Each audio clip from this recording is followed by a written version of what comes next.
Muy bien, muy buenas tardes a todos nuestros asistentes virtuales a esta tercera charla vinculada a nuestro diploma en regeneración urbana para lograr desarrollos sustentables, un diploma que hoy día va a tratar sobre la densidad para la ciudad justa post pandemia. Como saben, esta es una de las charlas masterclass que estamos haciendo con este tipo de actividades en las cuales nos permiten llegar a ustedes de manera virtual y poder exponer esta oferta de formación continua que tenemos a través de la Dirección de Extensión de nuestra facultad. Para nosotros es importante mantener este vínculo con ustedes y agradecer esta presencia virtual. La información que hoy día ven aquí la podrán ver también luego subida en la página web, y también agradecer a nuestros connotados invitados que serán moderados por el profesor y coordinador de este programa, Jaime Puyol. Jaime es arquitecto de la Universidad Católica, máster en urbanismo de la Universidad Sciences Po de París.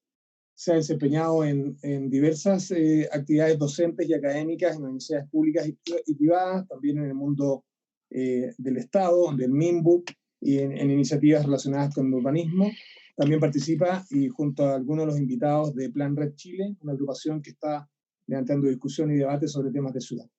En nombre del decano Manuel Amaya, de la Dirección de Extensión y de esta Facultad de Arquitectura y Urbanismo, les damos a todos la bienvenida. Deseamos que sea una conversación interesante y que nos permita seguir entregando este conocimiento a ustedes, a la comunidad, y vuelvo a agradecerles la presencia y también de los invitados que serán presentados ahora. Muchas gracias y buenas tardes. Gracias, Alberto. Bienvenidos a todos y a todas. Tenemos el gusto de estar presentando entonces este tercer webinar sobre el diploma. Para mí es un orgullo enorme tener a toda la gente que hace parte de este diploma, porque de alguna manera son todos protagonistas del debate actual, del intenso debate actual que hay en Chile sobre las ciudades. Quiero solamente decir que el diploma está organizado en 4 módulos. ¿Puedes pasar a la siguiente? El primer módulo comprende la necesidad de regeneración urbana a distintas escalas para conseguir desarrollo sustentable. En el fondo, trata de los temas más generales de política pública. El segundo, adelante, Marcelo. Segundo. Propone aplicar la planificación estratégica sustentable en ciudades y metrópolis, con todos los cambios que está habiendo desde el punto de vista de la gobernanza por ello. Siguiente. El tercer módulo propone implementar críticamente los avances de la regeneración de áreas y barrios deteriorados, tanto vulnerables como céntricos, ¿no es cierto? Y el cuarto módulo está dedicado casi exclusivamente a los temas de vivienda. Claramente tratamos de tener una perspectiva global y sistémica sobre toda la ciudad. Siguiente. En el diploma. Si quieren más información, pueden ir al sitio web que aparece ahí o buscar, es muy fácil, diploma en regeneración urbana, FAU, y les va a salir inmediatamente la información. Esta tarde vamos a conversar sobre, regeneración urbana, qué densidad para la ciudad justa post pandemia. Disculpen, hay un error ahí en el título. Y nuestros invitados son, siguiente, Camilo Arriagada, que es doctor sociólogo de la FAU, Mónica Bustos, que es doctora arquitecta, académica FAU, Instituto de la Vivienda, el INVI, y Marcelo Cooper, arquitecto, gestor inmobiliario en Courbana. Y yo voy a moderar las presentaciones. Así que, sin más, los dejo con ustedes dejo la presentación de Camilo Arriagada para que pueda compartir pantalla. Cada presentación va a ser de 15 minutos y vamos a tener una conversación final respondiendo a todas las preguntas que ustedes tengan. Buenas tardes a todos. ¿Se escucha bien o no? Muy bien. Se escucha súper bien, Camilo. Sí, bueno, quiero agradecer la invitación de Jaime Puyol y del director de extensión de la FAO, en un debate que en realidad lo felicito por la complejidad de las preguntas que eligió, qué densidad y forma urbanas para la ciudad justa post pandemia. En realidad, quiero destacar esa generalidad y desafío que nos plantea la pregunta, porque en general ha habido mucho debate y ideas nuevas sobre lo que es la innovación a escala de proyectos, pero la pregunta sobre forma urbana y densidad ya obliga a tener una visión de conjunto del desarrollo de la ciudad y del sistema de ciudades, que en realidad es un tema bastante complejo, particularmente en Chile. Lo que yo me voy a referir, en general, forma urbana y densidad justa post pandemia, algunas reflexiones y gestión de la escala más macro, que es la que invita a esta pregunta, y me gustaría comenzar por algunos impactos territoriales y plantear algunas hipótesis sobre los escenarios de adecuación que posiblemente abre la pandemia y algunos nuevos críticos que dar a resolver particularmente la gestión metropolitana.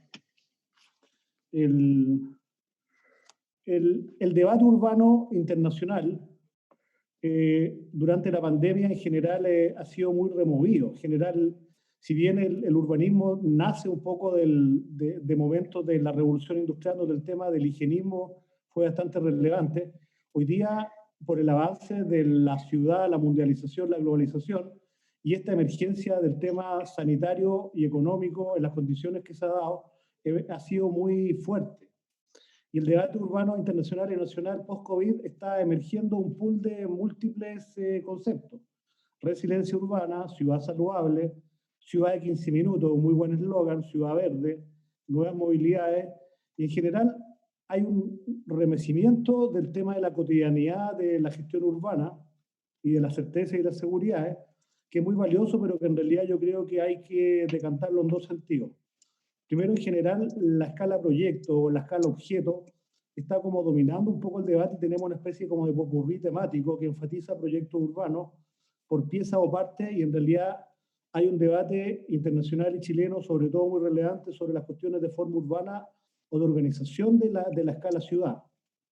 Adicionalmente, el rol del Estado está claro que es súper relevante y ha sido el que ha tenido que ponerse en el enfrentamiento de la crisis, con distintos matices, sea el nivel central, regional o local en el caso de Chile, y se da por supuesto, pero en realidad no está claro cuáles van a ser los niveles de gobierno responsables ni de qué manera de una ecuación de la producción de la ciudad que tiene que ser modificada, porque en general hay un componente inmobiliario, un componente de Estado por niveles y un componente de ciudadanía que uno no puede obviar del tema para que esto no quede como en poesía.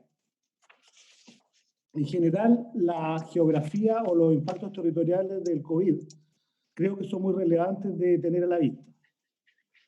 Las cifras a fines de junio, estas son estadísticas acumuladas, no son dinámicas, de muertes por COVID por 100.000 habitantes y de incidencia acumulada de casos o diagnosticados por 100.000 habitantes, muestra varias cosas. O sea, Chile está al día de hoy entre los 10 países más afectados por la pandemia, pero que internamente es una situación muy variable territorialmente.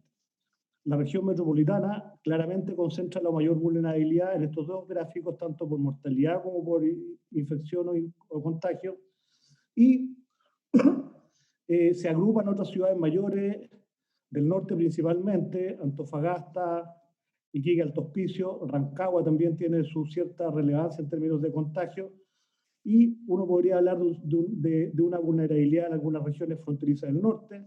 Esta macroregión quinta metropolitana sexta por vecindad e interacción, pero en muchas ciudades medianas, e incluso en el área metropolitana de Gran Concepción, el impacto ha sido bajo. O sea, dejando aparte la urbe de mayor tamaño y a la vez la más vulnerable, que es el caso de la región metropolitana y que se dispara, tanto en mortalidad como en incidencia, y sobre todo en tema de incidencia o contagio, uno tiene que ver que no hay una correlación estricta o mecánica entre lo que es el tamaño de la población y la pandemia, lo que revela la importancia de ver varios factores, entre esos los que convocan este seminario, forma urbana y segregación. Atendamos que la región metropolitana es un caballo en el cual hemos concentrado la riqueza y la infraestructura moderna, global, pero con un grado de desigualdad y carencia de planificación urbana que es paradigmático, dado su escala. En regiones, el poblamiento intermedio arrastra carencias de servicios y equipamiento de oportunidades, incluso equipamiento hospitalario por décadas, y se muestra más sostenible al mundo pandémico en gran parte del territorio. Ahora, la pregunta del foro sobre forma urbana y densidades la encuentro una pregunta compleja y desafiante. Y en general, para los que nos dedicamos al urbanismo, a la gestión urbana, la forma urbana y las densidades justas por pandemia, en general, tienen que tener una primera reflexión. El tema de estructura urbana, forma urbana, es un análisis que describe lo ocurrido, como que ocurre en otra parte, o intenciona una visión de futuro. Políticamente tenemos que dejar de describir formas de crecimiento urbano que se desarrollan inorgánicamente, sin gran influencia del Estado, y tratar de construir un modelo o una visión de futuro y empujar esa visión de futuro que está bastante de moda, digamos, después de los años 80 en general, en lo que es la escala de proyectos y la gestión pública hacia un modelo de desarrollo a largo plazo. Hay temas de modelo espacial, anillos concéntricos, corredores o ejes, región urbana. En general, la ciudad de los corredores o ejes es la que parece haber favorecido la globalización y el tiempo es su núcleo. Ahora, en el medio de la pandemia, el tiempo como que pierde relevancia y el espacio se transforma en una variable relevante nuevamente. La región urbana, evidentemente que la metropolitana, la Quinta y la ciudad de Rancagua, a uno le dan cierta visibilidad y cierta visión de un clúster general en el cual las relaciones funcionales también han estado a la par de la vulnerabilidad y la difusión. El patrón de densidad puede ser extenso, compacto, fragmentado. Chile ha tenido etapas de las tres, Santiago también. Y los procesos de suburbanización, renovación urbana y satelización, dice la literatura que es un poco los códigos en los cuales uno tiene que construir imágenes objetivos.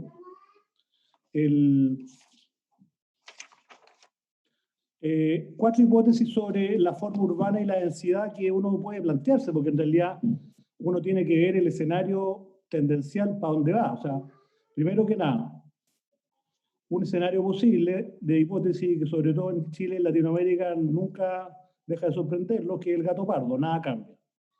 Prosigue el desarrollo urbano privatizado, centralista y segregador. Territorialmente, que también es relevante, sigue un modelo de exportación de materias primas sin valor agregado y consumimos todo lo importado. O sea, ese escenario es un escenario que hay que mencionarlo porque es posible. Y hay que hacer las fuerzas para que haya opciones diferentes. Otra posible hipótesis que uno puede plantearse es que el distanciamiento presionará por más espacio urbano dentro de la gran ciudad, sino mudanza de ciudad. Todos debemos haber reflexionado sobre este punto biográficamente últimamente. Se trata de una expansión urbana 2.0 como tendencia residencial adaptativa como más evidente en la región metropolitana. Puede tener variantes de un nuevo sprawl o de una satelización que no maneja continuidad necesariamente del crecimiento. Una tercera posibilidad, hipótesis, es que domina un foco de la presencia y la infraestructura pública entre las ciudades, hospitales, parques urbanos que se han hecho muy evidentes y que somos carenciados en la materia, y atender la brecha de equipamiento de esta infraestructura requerirá darles cabida dentro de la gran ciudad, cerca de la población. O sea, esto habla de una nueva generación de subcentros y de planificación intercomunal. Otra hipótesis posible, el cambio del sistema de movilidad motorizado por caminata y bicicleta, que está muy emparentado en la ciudad de 15 minutos, sugiere una ciudad más compacta y equilibrada, pero que está chocando contra la estructura de viaje, bus, metro y las distancias que plantea una urbe que tiene un polo de atracciones en el cono centro-oriente que es evidentemente muy dominante y al cual se suman adicionalmente una serie de otros problemas que son, como son la desigualdad de equipamiento. O sea, una ciudad de 15 minutos, ¿hacia dónde? Claro, para una persona que vive cerca, no sé, la plaza Las Lilas, a 15 minutos Las Lilas no es lo mismo que a 15 minutos de nada. O sea, ese es un tema que hay que relevarlo. Nuevos críticos de la escala metropolitana en la materia que me gustaría como destacar. Jaime, me avisa por favor cómo ando con el tiempo en su minuto. Te quedan 5 minutos, Camilo. En general, lo que destacaría telegráficamente, Quiero mi barrio es un ícono de lo que es la territorialización y la regeneración de barrios, pero nos ha faltado un Quiero mi barrio con foco en salud y hábitat. Y en general el tema de hacinamiento, problemas de sobrevivencia alimentaria y la concentración en ciertas poblaciones, nos hablan de una demanda urgente de programas de salud y hábitat y economía en crisis. Y quiero destacar el caso de Portugal, que creó un programa en el medio de la pandemia con esta orientación. El tema del mejoramiento de vivienda integrado a la recuperación de barrios también yo creo que nos queda como en evidencia con la correlación entre el tema del allegamiento, la pandemia sanitaria y económica y el tema de la vulnerabilidad y el hacinamiento. Ya habíamos trabajado en la FAO en un libro sobre guía de planes maestros integrales integrando vivienda dentro de lo que es esquema de recuperación de barrios. El tema más desafiante, que yo creo que ha salido mucho en el debate ahora por el desconfinamiento, es la estructura concentrada de viajes laborales y la precariedad laboral que le da una alta vulnerabilidad sanitaria a la región metropolitana.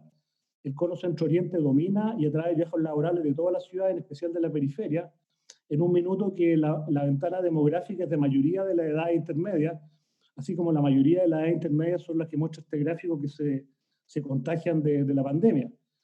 En la vulnerabilidad de la región metropolitana está la cantidad de población económicamente activa, la precariedad laboral, una estructura de mismatch laboral en la cual hay un polo que atrae todos los viajes y concentra la economía moderna, y en general la informalidad y el subempleo pusieron su cuota, limitando el efecto de la cuarentena y difundiendo la enfermedad del sector oriente inicial hacia la periferia.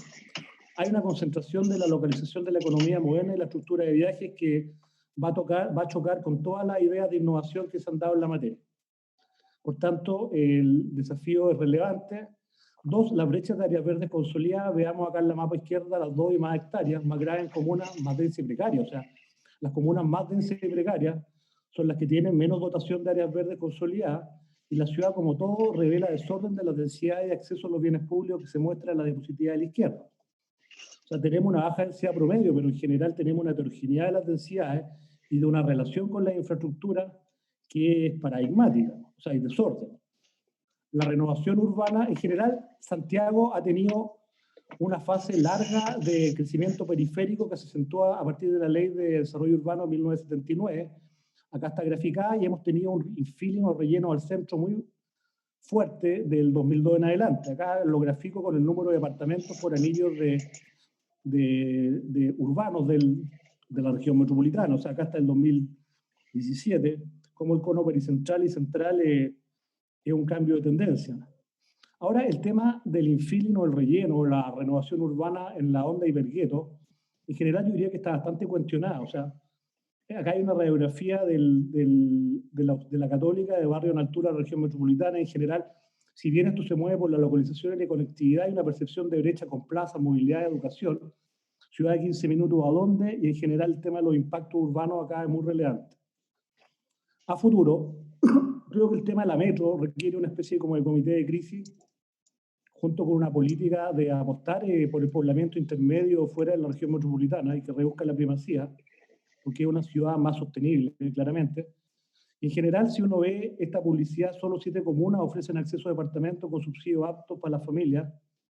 En general, cómo la vivienda social, y en general incluso el decreto 19, que es de integración social, está fuera de mercado en la región metropolitana, pero opera bastante mejor en la región centro, de la 5ª a la 10ª región.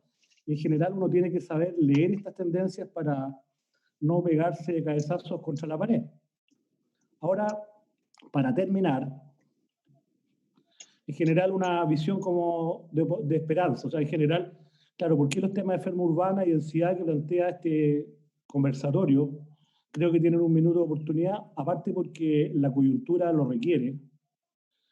Los nexos de gobernanza con forma urbana y desarrollo sostenible, hay 5 oportunidades de la reforma de gobierno regional y metropolitano que me gustaría destacar y que tienen que ver con atender las situaciones anteriores y no solamente describirlas o dibujarlas.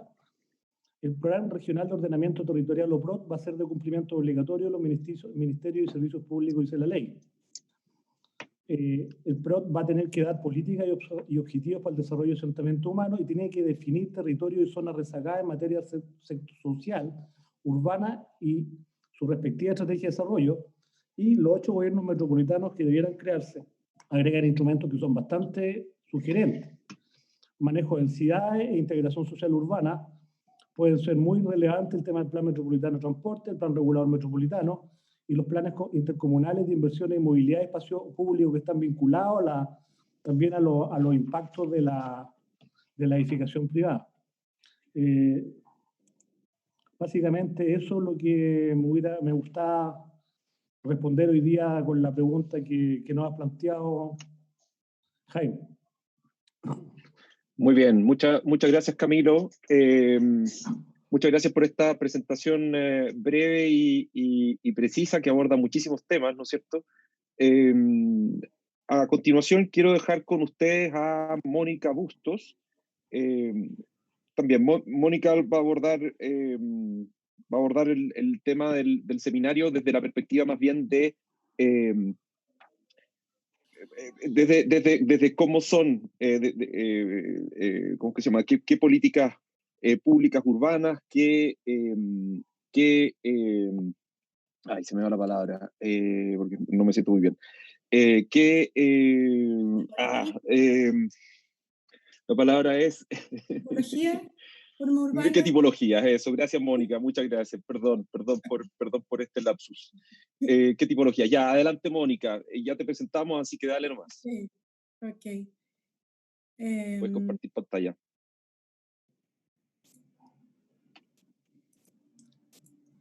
¿Ahí se ve? Se ve muy bien.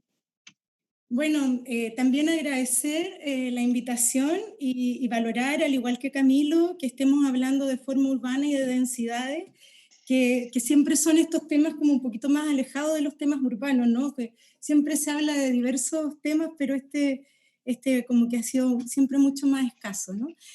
Yo no puedo evitar partir dando algunas reflexiones en torno a lo que significa regeneración urbana, si me permites, Jaime, Por porque favor. la verdad es que es un tema que no está muy definido en la literatura, ¿no? Y yo creo que ese es el desafío que presenta este tipo de diplomados, ¿no? Hemos usado diversos conceptos para referirnos a la transformación de la ciudad, pero la verdad es que no hay precisión en su uso. En ese sentido, podríamos decir que todos los demás conceptos han sido utilizados previamente al siglo XXI y que la regeneración aparece a finales del siglo XX, siglo XXI, muy asociado a la idea de integralidad, ¿ya? Entonces, hablaríamos de un tránsito que estaría pasando de abordar físicamente el territorio a abordarlo multisectorialmente de la dimensión social, medioambiental, cultural y económica. Y esa es la diferencia de esta noción de regeneración urbana. En Chile, la noción de regeneración urbana la podemos ver desde Vicuña Maquena con el Plan de Transformación de Santiago, los propios procesos de urbanización que tuvo el Pericentro, la construcción de la ciudad moderna, los programas de mejoramiento que se hacen en Latinoamérica, hasta las remodelaciones que se hicieron por la Cormu en los años 70, ¿no? Sin embargo, bajo esta nueva noción de integralidad, a propósito de todo lo que ocurre durante la década de los 80 y los 90, que llevan a gestar una nueva política habitacional, por un lado, todo lo que está de la línea azul para arriba podríamos decir que son nuevas políticas en cuanto a estándares de la construcción de vivienda nueva, pero lo interesante es que abajo se puede observar un abanico de diversidad de programas que han nacido a partir de estos dos grandes programas que son el Quiero mi barrio y el 3PF, el Programa de Protección al Patrimonio Familiar, a partir de lo cual la política pública en materia de intervención de territorio ya construido se ha ido diversificando y llegando a territorios incluso más allá de la vulnerabilidad. Entonces podríamos decir que estamos frente al inicio de una política de regeneración urbano-habitacional que está transitando de abordar solamente el déficit cuantitativo a una idea de abordar el déficit cualitativo, ¿no? Así ya la encuesta CACEN está tratando de medir el déficit cualitativo y también ha sido incorporada esta referencia a la Política Nacional de Desarrollo Urbano cuando se habla del nuevo papel de la regeneración urbana para abordar la segregación del territorio. O sea, se le atribuye una gran importancia a la regeneración. Ahora, algunas reflexiones en torno a este tema es que la verdad es que los habitantes siempre han intervenido y transformado sus territorios, ¿ya? La novedad histórica de la regeneración es que la acción pública empieza a intervenir los territorios sin demoler, ¿no? Esa acción organizada sin demoler es nueva. Y esto a partir de que se instala esta idea de que hay algo que vale la pena rescatar, ¿no? Entonces hay un reconocimiento de que hay algún valor en ellos, y eso es la importancia de esta regeneración, reconocer aquellos valores tangibles o intangibles de los territorios y no hacer tabla rasa como se hacía más bien antes del siglo XXI. Sin embargo, hay diversas críticas al modelo de regeneración urbana que dirían que hay algunos autores que plantean que es la principal estrategia neoliberal de producción de la ciudad. En tanto, si bien se plantea desde una mirada integral para alcanzar el desarrollo sostenible, la verdad es que las políticas estarían fundamentalmente enfocadas en el crecimiento económico de la ciudad. Otros autores plantean que el uso de este léxico, supuestamente neutro, despolitizado y a veces hasta filantrópico, esconde los verdaderos intereses de las políticas urbanas neoliberales, ¿no? Entonces, finalmente la regeneración urbana hoy día ha pasado a ser un modelo súper utilizado para las diversas intervenciones en la ciudad, ¿no? Entonces, pueden abordar en gran escala la obsolescencia de áreas sin uso, con uso, ¿no? Generalmente vinculado a grandes proyectos urbanos, como por ejemplo el Guggenheim de Bilbao o Puerto Madero en Argentina, ¿no? Y también la intervención en barrios con deterioro y problemas sociales, donde encontramos los centros históricos, barrios de políticas públicas y barrios informales, que en general es como la dinámica más bien a nivel latinoamericano. Entonces se nos instala hoy día un problema bastante científico, ¿no? Principalmente para quienes estamos estudiando este tema, incluso diría más que para las propias políticas públicas, ¿no? En el sentido de que estamos utilizando una herramienta que no es precisa para analizar los territorios en los que va a actuar, ¿no? Y por lo tanto no es precisa para intervenir en la ciudad. Entonces esta polisemia pasa a ser un obstáculo para el rigor, que nos ayuda a resolver científicamente los problemas del deterioro en la ciudad. Bueno, si hablamos de Chile y la pandemia, ¿no? Yo quería partir con esta imagen que muchos vimos, ¿no? Que es que Mañalich, el antiguo ministro de Salud, plantea que había un desconocimiento respecto a la pobreza y el hacinamiento, que no tenía idea. Luego, el diario financiero norteamericano Bloomberg plantea que nosotros habíamos seguido el ejemplo de países ricos para abordar la pandemia.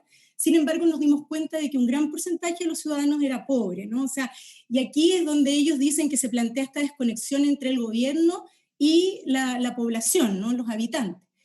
Y claro, entonces aquí una imagen de laboratorio, ¿no? Cuando se revela, se devela, se evidencia, ¿no? Y cosas que yo creo que muchos de los que estamos acá ya sabíamos, ¿no? Pero principalmente el efecto de las decisiones territoriales, ¿no? Partimos con una cuarentena en las comunas de alto ingreso y finalmente el COVID y la pandemia se difundió por los sectores más populares de la ciudad, ¿no? Que una crisis de esta índole afecta principalmente a inmigrantes, a mujeres y a los pobres de Latinoamérica, ¿no? Y hemos visto cómo ha aumentado las personas en condición de calle, el hacinamiento, ¿no? Y muchos efectos cíclicos del hacinamiento, ya lo tuvimos en los conventillos de principio de siglo, las mínimas condiciones de habitabilidad de estos hiperdensificados edificios, los bloques de vivienda pública, ¿no? El aumento de los campamentos, las disputas territoriales que también son históricas, ¿no? Vimos con el conflicto social en octubre la toma de Peñalolén, de los nuevos allegados que viven en la antigua toma de Peñalolén. La necesidad de mejor y más espacio, ¿no? Ya la encuesta CACEN lo había empezado a estudiar.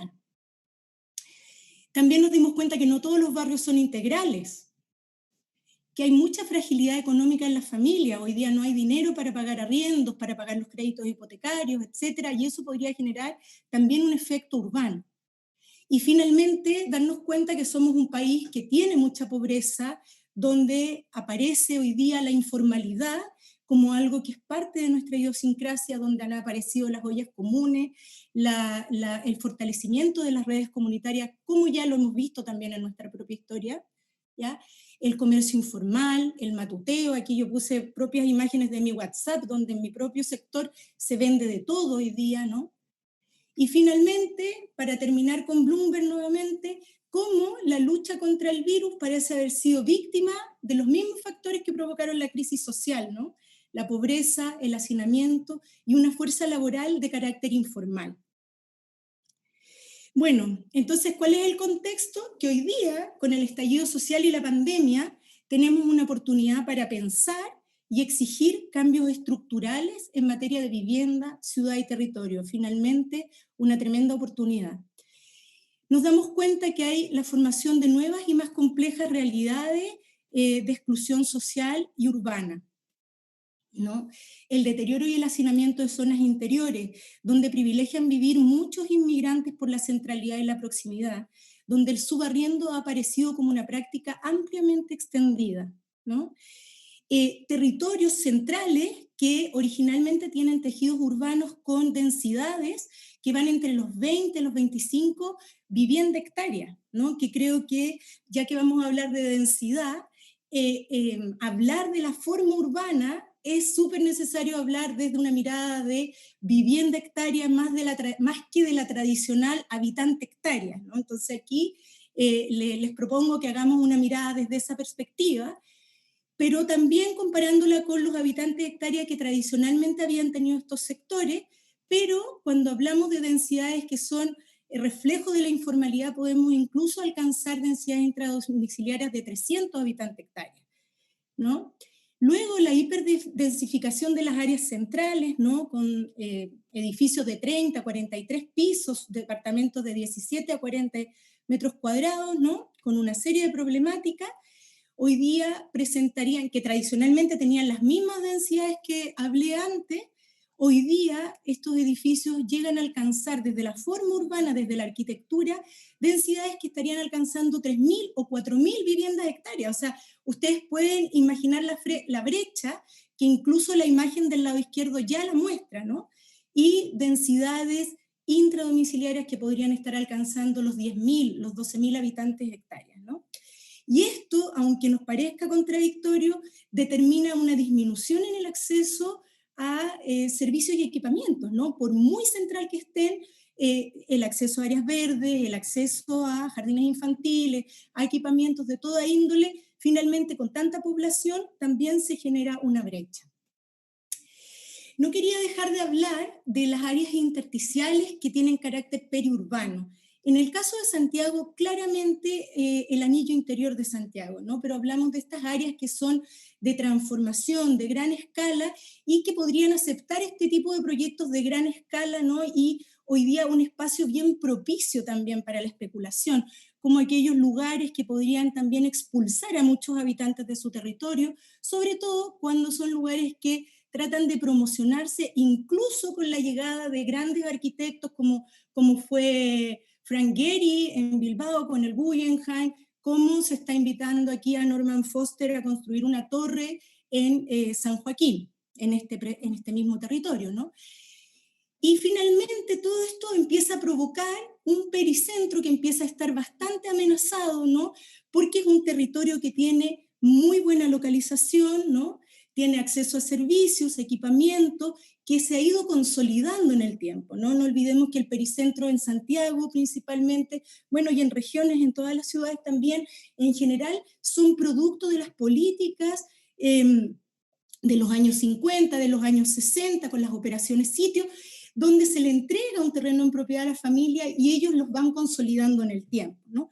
Sin embargo, estos territorios hoy día presentan una baja densidad y un alto deterioro habitacional, ¿no?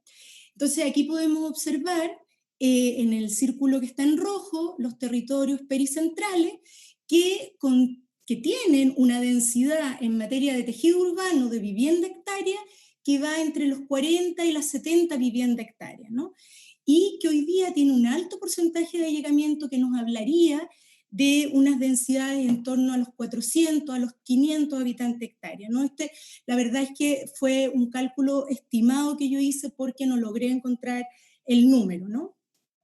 Pero la verdad es que lo hice en base a esta realidad, que es entender que hoy día es aquí, y precisamente también por la buena localización, donde hay muchas familias allegadas, ¿no? Que se han ido quedando y viven muchas generaciones de familia en estos territorios. Y luego tenemos también el hacinamiento, el deterioro, los conflictos sociales y el déficit de estos entornos de la periferia que no están consolidados. Y morfologías residenciales que son de alta densidad porque fueron hechas buscando una máxima rentabilidad del suelo, ¿no? Y esto finalmente produjo una nueva morfología del proyecto residencial de bajo costo, ¿no? A diferencia de esas densidades de 40 viviendas hectáreas, aquí podemos ver densidades de 160 viviendas hectáreas, como lo demostró el Catastro Nacional de Condominios Sociales, ¿no? Y además, propuestas de proyectos, de morfología, de forma urbana, que carecen de cualquier referente conceptual. Y finalmente vemos el aumento y la persistencia de la vivienda informal, que nos evidencia esta necesidad de déficit habitacional, ¿no? Aquí finalmente podemos ver esta ciudad de contrastes, ¿no? Con densidades, cuando hay vivienda en baja altura de 12 viviendas hectáreas en los sectores más acomodados de Santiago, vivienda entre 25 y 3.000 viviendas hectáreas en el centro, donde ya ahí hay una mezcla, donde no hay claramente un estudio de la forma urbana que quiere la ciudad, un pericentro entre 40 y 70 viviendas hectáreas, un tejido urbano que afortunadamente todavía está sobreviviendo por el valor que tiene y donde nos deja planteada la idea cómo vamos a resolver su densificación, y finalmente una periferia que va entre los 65 y los 160 viviendas hectáreas, ¿no? Aquí, si hablamos de vivienda en baja altura, nuestro tejido urbano, que lo podemos observar desde Plaza Italia hacia la periferia, ha ido modificándose producto de la implementación del DFL2 del año 59, ¿no? Y podemos ver cómo los lotes van cambiando su tamaño en la medida en que esta propia norma se va adaptando a una economía neoliberal, donde paradójicamente, y esto lo dice Palmer y Vergara en su libro El lote 9x18, aumenta el espacio público versus la disminución de las superficies privadas. Es decir, el tejido urbano se empieza a transformar, tiene que dar mayor acceso a las viviendas versus la disminución del tejido privado. Y aquí vemos cómo se ha ido transformando el tejido urbano y las tipologías asociadas a él. Entonces, como hecho urbano, planteamos que hoy día es un hecho que las densidades han cambiado, ¿no? O sea, hemos pasado de densidades de 50 viviendas hectáreas a lugares donde tenemos 3.000, 4.000 viviendas hectáreas. También es un hecho que necesitamos aumentar la densidad de nuestros centros urbanos. El punto está en cómo lo vamos a hacer, cuál es la densidad adecuada para cada ciudad y para cada sector de la ciudad, ¿no?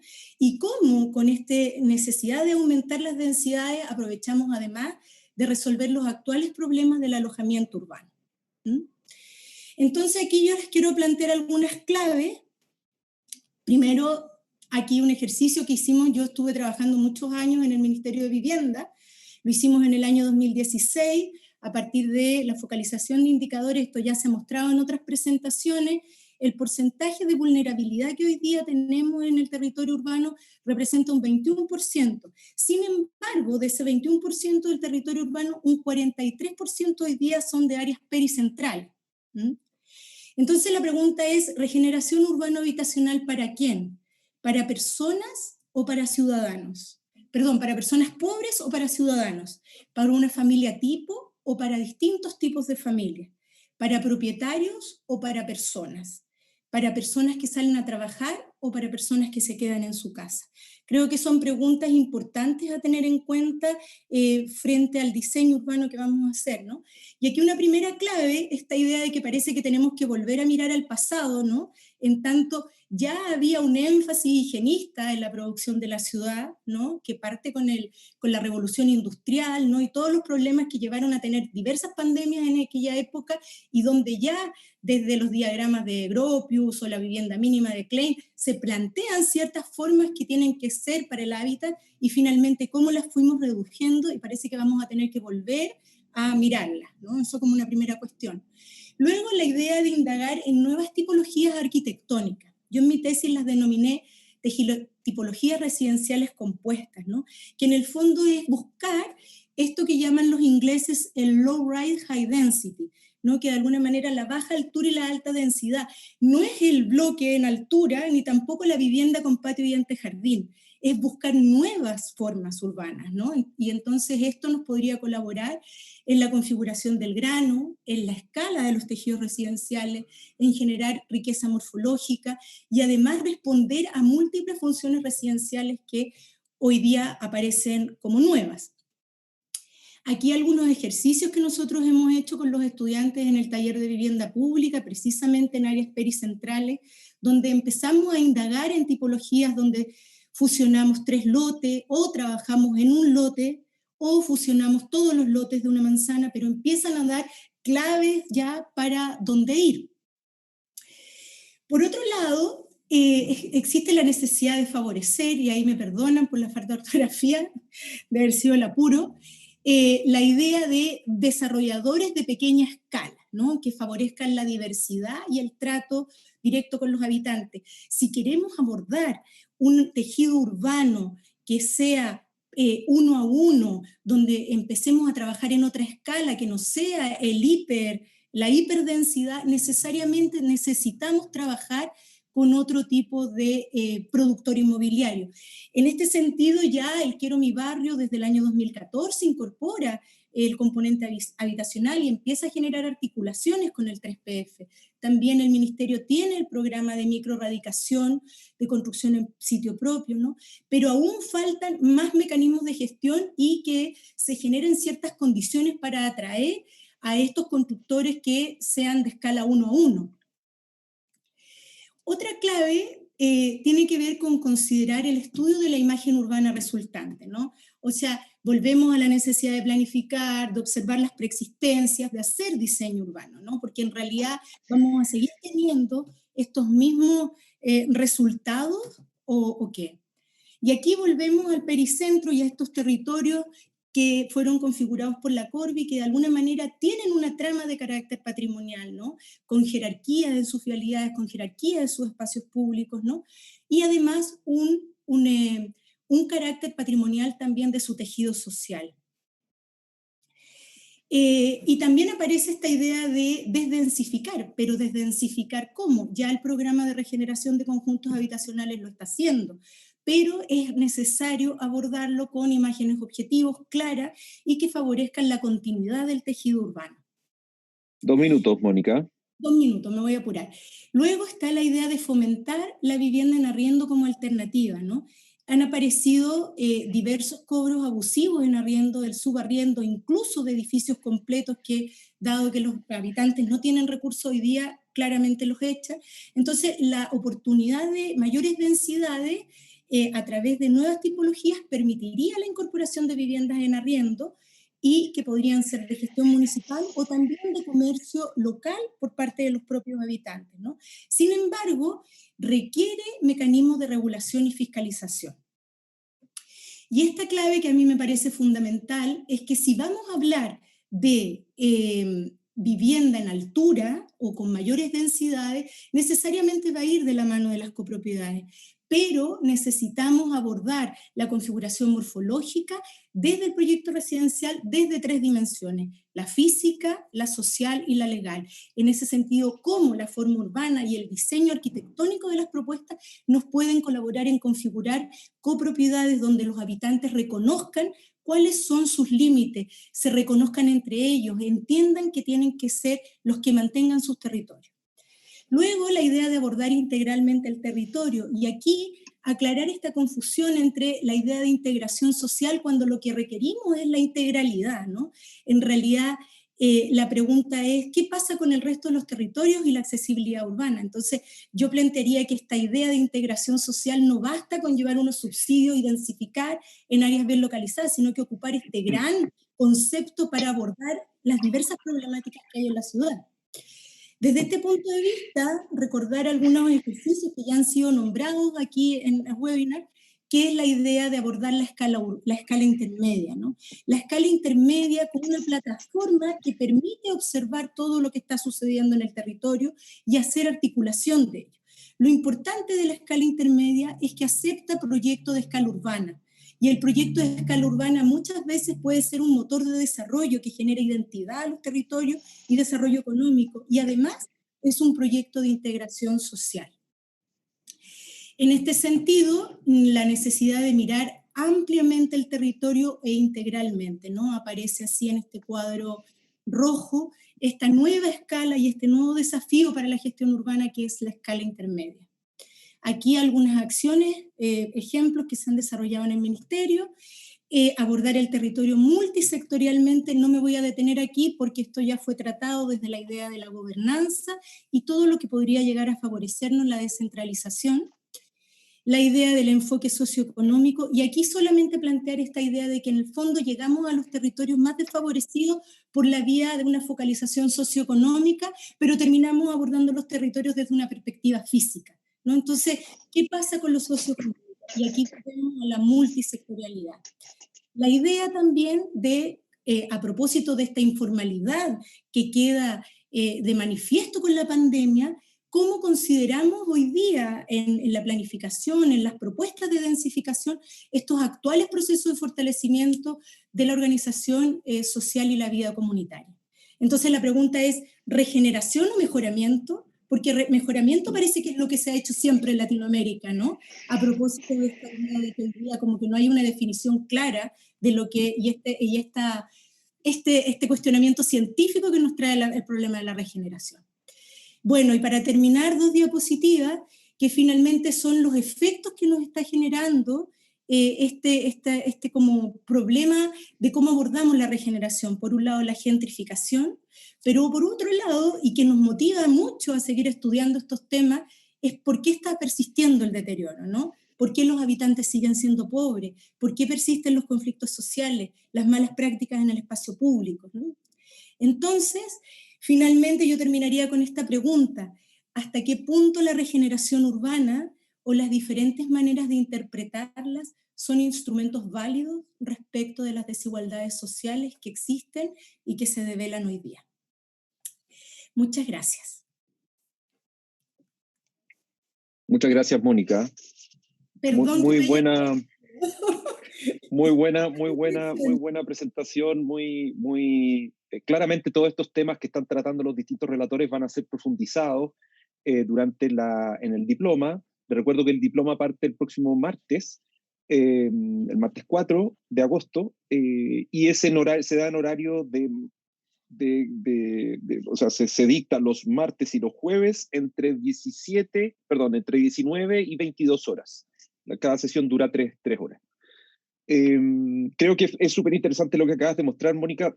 Sobre todo, muchas gracias por haber hecho o por haber tratado de hacer, aunque sea rápidamente, una suerte de conceptualización de lo que es la regeneración urbana. Claramente eso va a ser abordado exhaustivamente durante la primera, todo lo exhaustivamente que se pueda en el primer módulo. Y para no quitarle más tiempo a nadie, a Marcelo, invito a que Marcelo comparta pantalla también. Tengo muchas cosas que decir, pero seguramente las vamos a poder conversar al final del webinar, al final de la masterclass. Los invito también a todos quienes nos están viendo. Hay mucha gente viéndonos en este momento. Hay como 160 aproximadamente personas viéndonos, un poco más. Muchas gracias por la asistencia y los invitamos también a hacernos sus preguntas a través del mismo chat del webinar. Para poderles dar respuesta, les vamos a dar respuesta en un rato más. Así que adelante. Adelante, Marcelo. ¿Se escucha? Se ve súper bien. Se ve súper bien y se escucha bien. Nada, primero, bueno, agradecer también el espacio para estar acá y compartir algunas ideas. Muy honrado de compartir con Camilo y con Mónica. Es muy interesante, además, ambas presentaciones.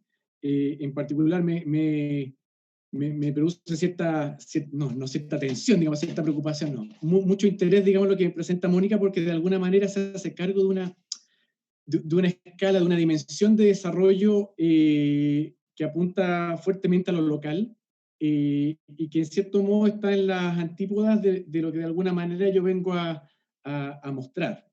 Mi experiencia,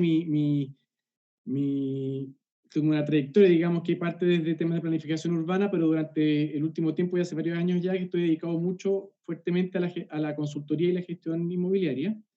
Y en ese sentido hay una cierta intención de alguna manera de entender muy bien cómo funciona la dinámica inmobiliaria, de infiltrarlo con ciertas observaciones que apunten hacia temas propiamente de desarrollo urbano, y no solamente de desarrollo de negocios inmobiliarios dentro del predio, que es una de las circunstancias relevantes que hay que destacar dentro de esta dinámica. En ese sentido, quiero aprovechar un poco de este espacio para realizar una cierta mirada crítica de cómo el mundo inmobiliario, el rubro inmobiliario, los gremios vinculados al rubro inmobiliario se manifiestan, y en cierto modo, desde hace un tiempo hasta ahora, vienen manifestando un cierto interés por lo que significa el desarrollo más integral de la ciudad. De alguna manera hay un cierto accountability, si uno quiere, un cierto rendir cuentas de algo, de una mochila que se carga desde los gremios, que se entiende que no está bien, y de alguna manera, ya sea por efectos de marketing, por efectos de responsabilidad social empresarial, o con ese criterio, digamos, de mejorar o de legitimar una cierta actividad dentro del espacio urbano, se han buscado ciertos canales de articulación con la academia, con el Estado, con la sociedad civil, que en algunos casos son interesantes de relevar. Algo de eso tocaba un poco también Mónica cuando hablaba del caso del Grupo Patio en San Joaquín, o otro de los casos que nos interesa también traer a presencia de manera bien interesante en el contexto del diplomado, que es el caso del Grupo EPCO, digamos, vinculado a megacentros, que son centros de bodega, vinculados a edificios, pero también vinculados a lo que significan los proyectos núcleos, que son también pequeños subcentros de desarrollo bien interesantes distribuidos a lo largo de la ciudad. Los gremios, de alguna manera, encarnan lo que significa la Cámara Chilena de la Construcción, la Asociación de Desarrolladores Inmobiliarios y algunos otros, también cierta porción de arquitectos, probablemente vinculados más bien con la Asociación de Oficinas de Arquitectos, más que con el Colegio de Arquitectos de Chile, por ejemplo. Ha ido durante el último tiempo, yo diría con fuerza durante la última década, dentro de la última década, instalando algunos conceptos que ayudan a legitimar cierta práctica inmobiliaria. No todas las prácticas inmobiliarias, pero algunas prácticas inmobiliarias, en ese sentido, buscan también de alguna manera mejorar esa presencia de este rubro respecto de la ciudad o de la sociedad. Uno de estos aspectos, quizás el central, que además sintoniza con este webinar, dice relación con la densificación, que además tiene un apellido, un adjetivo, ¿no? Es una densificación equilibrada. No es cualquier densificación, sino que es un cierto tipo de densificación. Otro aspecto que de alguna manera ha sido también fuertemente impulsado con el proceso de discusión de la Ley de Integración Social y Urbana, y que deriva también de algunas iniciativas puntuales, tiene que ver con la integración social. Deriva de algunas iniciativas puntuales que quizás tienen relación con el 2006, 2007 más o menos, con el primer proyecto, yo diría, dentro del Horizonte de Santiago, que definitivamente está concebido en términos de integración social, que es básicamente el proyecto de Casas Viejas en la comuna de Puente Alto. Ahí hay una participación de GBCON, digamos, como una empresa inmobiliaria que busca desarrollar un cierto énfasis en un proyecto, desarrollado también con Polis en ese momento. Y de ahí después viene una serie de extensiones un poco de estos principios de integración social a lo que significa algunas políticas concretas con el DC 116, hoy día el DC 19, etcétera, y de alguna manera se instala ya formalmente como una suerte de punta de lanza de cierta manera de hacer las cosas en la cual se puede producir una determinada articulación público-privada. El tema de la integración social y los DC-19 concretamente tiene una presencia bien fuerte en regiones, mucho más fuerte que en Santiago, donde el valor de suelo simplemente no da espacio para este tipo de desarrollo, o lo da en forma muy localizada, mientras que en regiones es bastante significativo el volumen. Hay varios desarrolladores que de alguna manera se han ido especializando en esta dinámica, que se presentan con muchos proyectos en cada uno de los llamados, y que han ido estableciendo una cierta mecánica de trabajo bien interesante y también necesaria de monitorear. Creo que también es uno de los aspectos que habría que subrayar. El tercer concepto, que deriva también quizás de este proceso de la ley de aporte urbano, es justamente, bueno, ese concepto de aporte urbano, que incluso está vinculado hoy día a una suerte de evento anual donde se entrega un premio a los desarrolladores, donde se articula un poco el desarrollador inmobiliario con una oficina de arquitectura en un proyecto, y que más permite, dentro de 6 categorías que involucran temas de recuperación patrimonial, de densificación equilibrada, de espacio público, de equipamiento, etc., justamente relevar esta dimensión extra que podría tener un proyecto, porque básicamente la norma, la regulación o todos aquellos principios que guían el desarrollo inmobiliario no tiene por defecto, o no tenía por defecto, el componente urbano, la expresión urbana de la obra de arquitectura, del edificio, de la obra inmobiliaria, digamos. Entonces, de alguna manera, ya es una paradoja el hecho de que se tenga que generar un premio casi como una suerte de incentivo para que los desarrolladores incorporen este componente que de alguna manera se despliega desde el límite del predio hacia afuera. Y eso es uno de los aspectos relevantes a considerar, yo creo, dentro de este descalce entre lo que es el tema de los gremios, el rubro inmobiliario y el desarrollo de la ciudad, que es de alguna manera lo que nos interesa a nosotros, ¿no? En el contexto Marcelo, de diplomado, en el contexto de... ¿Sí? disculpa que te interrumpa, pero hace mucho tiempo que estamos Dime. con pegados en la misma diapositiva, Sí. donde dice, Vamos a avanzar. ¿es normal? Sí, Es es normal, ya, normal. perdona, ya. Yo pensaba que había un problema. Disculpa el que concepto, te haya no te interrumpido, preocupes. adelante. Vamos a avanzar justamente por si lo que estoy hablando no tiene demasiado interés. Hoy día, básicamente, hay un cuarto concepto que uno podría decir si es un cuarto concepto o de verdad es un concepto que articula los otros, que es básicamente este concepto de la ciudad de 15 minutos, que hoy día ha despegado a partir de la iniciativa de la alcaldesa electa, digamos, Anne Hidalgo, alimentada también por toda la experiencia de arquitecto colombiano, ¿no? O sea, franco-colombiano, Carlos Moreno, y también inspirado fuertemente por lo que significa Jane Jacobs. Y que de alguna manera también Jennifer Kismat, en el contexto de esta conferencia internacional de ciudades que tuvimos recientemente, planteó y recogió,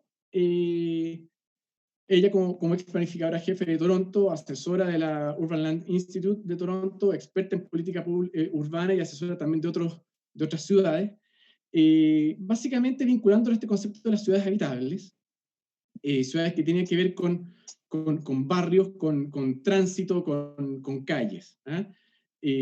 Básicamente la ciudad de 15 minutos tiene que ver con lo que está fuera de los edificios y en cierto modo esta vinculación de la densificación equilibrada con esta idea, esta visión de ciudad de 15 minutos, lo que nos trae a colación es el hecho de que el edificio tiene una vida mucho más relevante hacia afuera o tan relevante hacia afuera como lo que ocurre hacia adentro. Acá hay una nueva visión de ciudad que involucra los usos de suelo, involucra también cómo se transita en la ciudad y cómo se pueden tener ciudades más vivibles, más ecológicas, más asequibles. Y un concepto clave que comentó Jennifer Kismat es básicamente este tema de la densidad buena, de good density, que quizás podría ser incluso un concepto más apropiado que la densificación equilibrada, que se reduce, pareciera, exclusivamente al edificio, a la morfología, a la forma urbana, a la forma edificada, mientras que good density se refiere a cosas que son más extensas que eso. El concepto de densificación equilibrada de alguna manera surge desde los gremios, pienso yo, fundamentalmente vinculado al espacio metropolitano y fundamentalmente vinculado a Santiago, como resultado de varios procesos que se vinculan con diferentes situaciones. Por un lado, este dilema de crecer por expansión versus crecer por densificación. Durante varios años, en la década de los 90 fundamentalmente y parte de los 2000, la mayor cantidad, si no todas las políticas que se elaboraron, básicamente promovieron el crecimiento de la ciudad por expansión. Y eso particularmente en la región metropolitana, a partir de la aprobación del Plan Regulador Metropolitano de Santiago, el año 94, y después las sucesivas expansiones, el 98 con Chacabuco, Colina, Lampa y Tiltil, y después el 2006 hacia el Intercomunal Sur, cubriendo la totalidad de la región. En todo ese periodo, sobre los 90, quizás la única política de pro-densificación que se desarrolló fue básicamente los programas de renovación urbana de Santiago, de la comuna de Santiago. Y eso tiene, por supuesto, una serie de efectos ambivalentes. Por un lado, todo el proceso de decrecimiento de las zonas centrales y particularmente de la comuna de Santiago fue revertido y se produjo un crecimiento bien interesante de nuevos habitantes que volvían a ocupar el centro. Y eso tiene, bueno, es ambivalente porque produjo efectos formales que no son necesariamente los mejores en términos de lo que significa el volumen edificado, la constructibilidad, la absoluta incompatibilidad entre entre ese volumen edificado y el ancho de la vereda, o el espacio de la calle, o los espacios públicos en general. Produjo otros efectos también indeseados respecto a lo que significan los procesos de gentrificación, que es básicamente el reemplazo de los habitantes existentes y su desplazamiento hacia zonas que ya no tienen los atributos de localización que tenían anteriormente. También, por supuesto, hay un creciente interés por localizaciones más centrales, y eso tiene que ver con buscar los atributos que otorga la accesibilidad, calidad de vida vinculado al hecho de vivir en el centro, calidad de vida propiamente urbana, en ese sentido, y también hay un desplazamiento respecto a la década anterior, que buscaba esta figura, este paradigma de la casa con jardín, y ante la imposibilidad de encontrar hoy día una casa con jardín a un valor razonable en una zona central, por supuesto que se transa ese efecto y uno está dispuesto a subirse en un edificio, a compartir espacios y a iniciar un tipo de vida que es propiamente urbano. Y por supuesto también permite acceder a las oportunidades que entrega la ciudad, que en particular en Santiago es bastante concentrado. Este tema también, la expansión versus densificación, es un tema que toca de manera diferente a las ciudades en regiones, y en particular el concepto de ciudades de 15 minutos, a diferencia de Santiago, que es una visión, digamos, que uno quisiera desear, en regiones sí se puede trabajar ese proceso, y hay que estar particularmente atentos, creo yo, porque hoy día los procesos de extensión urbana están presionando las zonas de extensión de la ciudad y las zonas que están fuera de la ciudad. Hay procesos que también son bastante discutibles respecto a las parcelaciones y cómo hoy día, en el fondo, empieza a extenderse una suerte de protourbanización, como ya ocurrió en la región metropolitana, pero hoy día ocurre fuertemente en las ciudades en regiones, un poco alimentado por la posibilidad de moverse en auto rápidamente en media hora, digamos, y estar en los beneficios de la ciudad, pero viviendo en una parcela fuera de la ciudad. Esos son temas que por supuesto hay una dinámica que es distinta a los espacios propiamente metropolitanos. Por otro lado, también está el rechazo sistemático a la edificación en altura, a partir de múltiples procesos de participación ciudadana. Yo no conozco ningún proceso de participación ciudadana que haya terminado afirmando la posibilidad del desarrollo en altura. Todos los procesos han sido básicamente negados, han sido rechazados. La comunidad, en una dinámica que uno podría denominar como una participación 1.0, básicamente se organiza y participa solo cuando se opone, cuando rechaza, y es una participación de tipo reactivo.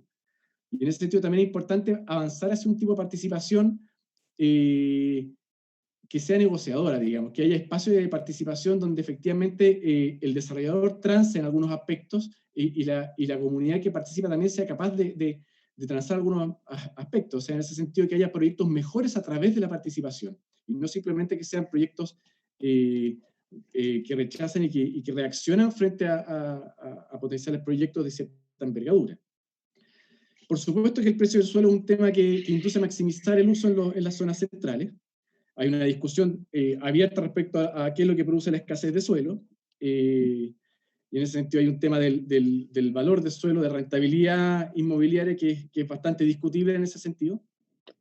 Básicamente el desarrollador produce para quien más paga y no para quien más necesita. Hay un descalce ahí que podemos comentarlo después en unas imágenes que vienen. Por supuesto que hay situaciones extremas de hiperdensificación que han cuestionado la práctica inmobiliaria, y básicamente el tema de la densificación equilibrada permite viabilizar a mediano y largo plazo la nueva producción de la materia prima esencial del negocio inmobiliario, que es el suelo. El suelo que permita construir con un cierto volumen, una cierta constructibilidad, legitimando también uno de los aspectos relevantes del modelo, pero no todos. Marcelo, 3 minutos, en honor al tiempo. Muy rápido. Vinculado un poco a esta situación que traía Jennifer Kisman, me interesa rápidamente comentar la experiencia de Sadiq Khan, alcalde de Londres, que hoy día debería estar también en proceso de reelección, pero que se ha dilatado ese tema producto del tema de la pandemia. Hay un documento que es bien interesante, que se llama City for All Londoners, que justamente tiene relación también con ese título de la Conferencia Internacional de la Cámara Chilena, que era básicamente la ciudad para sus ciudadanos. Sadiq Khan es hijo de inmigrantes pakistaníes, es musulmán, él representa de alguna manera parte de esa minoría que no es tan minoría, o sea, un octavo de los habitantes de Londres son musulmanes, un cuarto de los habitantes de Londres son extranjeros. Habla de que para que la ciudad tenga éxito, los londinenses deben vivir bien juntos en toda su diversidad. La integración social es un concepto amplio pero vital. significa abordar las desigualdades, abordar las desventajas, la discriminación y promover la plena participación en la vida de nuestra ciudad. Ese concepto es bien interesante, se articula bastante con la discusión sobre la integración social, la discusión sobre una visión de ciudad, como sería la ciudad de 15 minutos.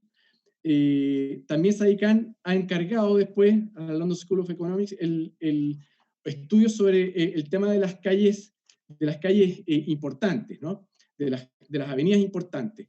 En ese estudio se identifica una serie de conclusiones, básicamente, por supuesto que las calles principales son lugares importantes de generación de empleo, son lugares de oportunidades, son lugares de integración social, promueven el intercambio, promueven básicamente el acceso a la cultura, en fin, un montón de atributos que son relevantes de desarrollar. Y esa lógica asociada a las calles principales tiene además una distribución que es bien importante en Londres, ¿ah? Que no es tan importante si uno lo ve este mismo mapa en el caso de Santiago, y eso sería interesante que vamos a revisar en el contexto del diplomado. Pero básicamente es la calle, y en ese sentido la vinculación de los usos con el espacio público, donde efectivamente el acceso a la ciudad tiene que ocurrir. La densidad en este sentido, y también recogiendo muchas de las observaciones de las dos presentaciones anteriores, la densidad no tiene que ver con el edificio. La densificación tiene que ver con la ciudad y con el espacio público de manera muy importante. Sin embargo, el mundo privado hoy día no se está haciendo cargo de ese espacio. De alguna manera se le está impulsando a hacerlo a través de la ley de aporte, pero la verdad es que el efecto de la ley de aporte es bastante mínimo. Hay un estudio muy reciente que es bien interesante también de un grupo de arquitectas, entre las cuales está Magdalena Vicuña y otras, que plantea, digamos, que la escala planteada dentro de la ley de aporte prácticamente es mínimo el efecto, y si uno quisiera efectivamente que esto fuera relevante, habría que partir no de las 8.000 habitantes por hectárea, sino de las 2.000. Ojalá, o de las 4.000, digamos. De las 4.000 ya eso significaba duplicar el efecto de la ley de aporte. Ahí hay otros mapas, digamos, pero yo creo que entran a otra dinámica que después son temas que trataremos en el diplomado, que tienen que ver con cómo se distribuye el mercado, tiene que ver con cómo se distribuye la población en términos socioeconómicos, como este mapa interesante también que desarrollaba el Observatorio de Ciudades, se planteaba este tema de la dificultad de acceso a los proyectos inmobiliarios por prácticamente gran parte de los hogares, inabordable, cómo se produce un descalce entre lo que las zonas de déficit y las zonas de producción inmobiliaria. Estos son mapas además muy relevantes desarrollados por la Fundación Vivienda, por Juan Correa también, que son bien relevantes la información que se ha ido generando ahí. Hay indicadores, bueno, que tienen que ver con calidad de vida urbana, está también los indicadores de bienestar territorial, indicadores que hoy día deberían ser mucho más relevantes que el PIB, por ejemplo. Y en vez de preocuparnos de cómo recuperamos el PIB a partir de la reactivación económica, es cómo podemos distribuir la calidad de vida urbana, cómo podemos distribuir el bienestar territorial. Bueno, ahí hay algunos aspectos de aplicación respecto a las comunas pericentrales. Es importante decir que en la producción de esta información también están presentes los gremios. La Cámara Chilena tiene que ver con la producción de esta información, pero sin embargo pareciera que hay un descalce entre lo que son las buenas intenciones de alimentar esta base de datos y después lo que efectivamente se produce. Que básicamente se concentra en esta figura, muy vinculado a los trazados de líneas de metro, muy vinculado al arco al cono de alta renta, etc. Bueno, Marcelo, se acabaron, disculpa que te interrumpa, pero se acabaron hace rato los 3 minutos. Tenemos que cerrar la presentación para poder, tenemos muchas preguntas a responder. Así que, solamente para cerrar, a mi juicio creo que es un momento de plantear el cuarto pilar de los principios que ha ido desarrollando el gremio, que básicamente debería tener que ver con una rentabilidad justa, digamos. En ese espacio, eso tiene muchas consideraciones y muchos mecanismos para poder hablar de eso. Uno de los aspectos tiene que ver con fortalecer el peso del Estado en la generación de proyectos, en la gestión inmobiliaria. Hay que recuperar ciertas prácticas que anteriormente se vieron en el periodo de la Cormu. Y en fin, una serie de otros temas que tienen que ver con el acceso al suelo y el control del suelo, básicamente para desarrollo. Yo no quiero extenderme más, sino que después otros temas saldrán en el contexto de la conversación. Gracias, muchas gracias, Marcelo. Muchas gracias por esta visión desde el mundo más bien privado, en el cual tú tienes más, te has desempeñado más y tienes más comunicación. Creo que es súper interesante poner estas miradas en perspectiva con respecto a la ciudad pública. Tenemos muchísimas preguntas, yo quisiera decir muchas cosas, pero voy a dejar que quienes tienen hartas preguntas las puedan hacer. Dani Meneses Jorquera pregunta, muy interesante, o comenta más bien, muy interesante. Espérate, Dani. Espérate un segundo, que lo estoy viendo acá. Muy interesante mi gran consulta. ¿El diploma tiene como requisito conocer en profundidad el tema de regeneración urbana o estar vinculado laboralmente en el área? No, no necesariamente. A ver, creemos que la regeneración urbana viene con fuerza. Efectivamente, según la definición que se tenga, Mónica conceptualmente lo trató ahí de hacer ciertas distinciones y se pregunta si es que verdaderamente la respuesta a regeneración urbana. Creo que es una súper buena pregunta. A nuestro juicio, digamos, la mayoría de quienes hacemos este diploma llegó el momento en Chile de abordarla como una verdadera escala ¿cómo que se llama?, de trabajo, y creemos que ahí va a haber mucho trabajo que realizar. Las políticas habitacionales debieran de irse a los pericentros, un poco en el sentido que decía Mónica, y ahí los proyectos son, dada la escasez de suelo principalmente, ¿cómo que se llama? Hay que ser muy fino para trabajar en esos espacios. Así que, solo para responderte, Dani, no necesitas. Lo único que necesitamos es ganas de querer aprender. Isabel Salazar, el concepto de tejido social urbano, muy interesante. Sería bueno poder hablar de valor de mercado de suelo asociado y su regulación. Quizás eso lo podrías tomar tú, Marcelo. Rafael Urrejola, ¿qué opinan del desarrollo urbano del barrio República en Santiago?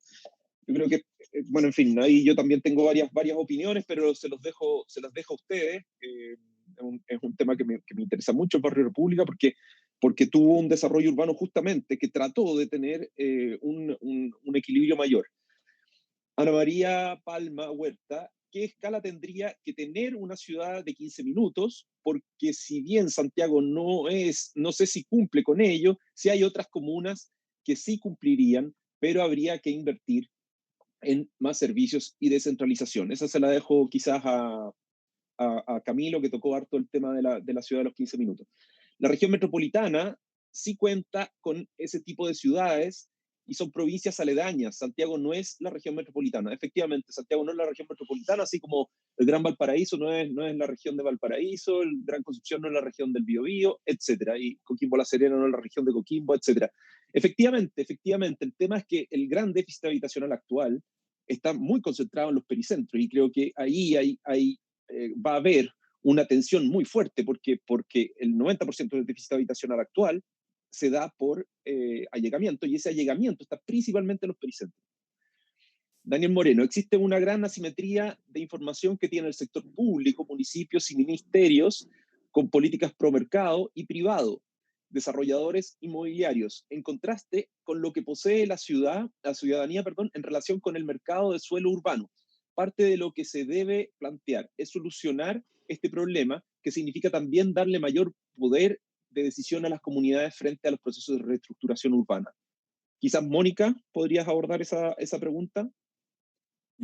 Y Pía Retamal, la PESAT, las PESAT, que actualmente se llaman entidades patrocinantes, tengo entendido, y entidades de gestión no se sostienen con lo que pagan el Servio.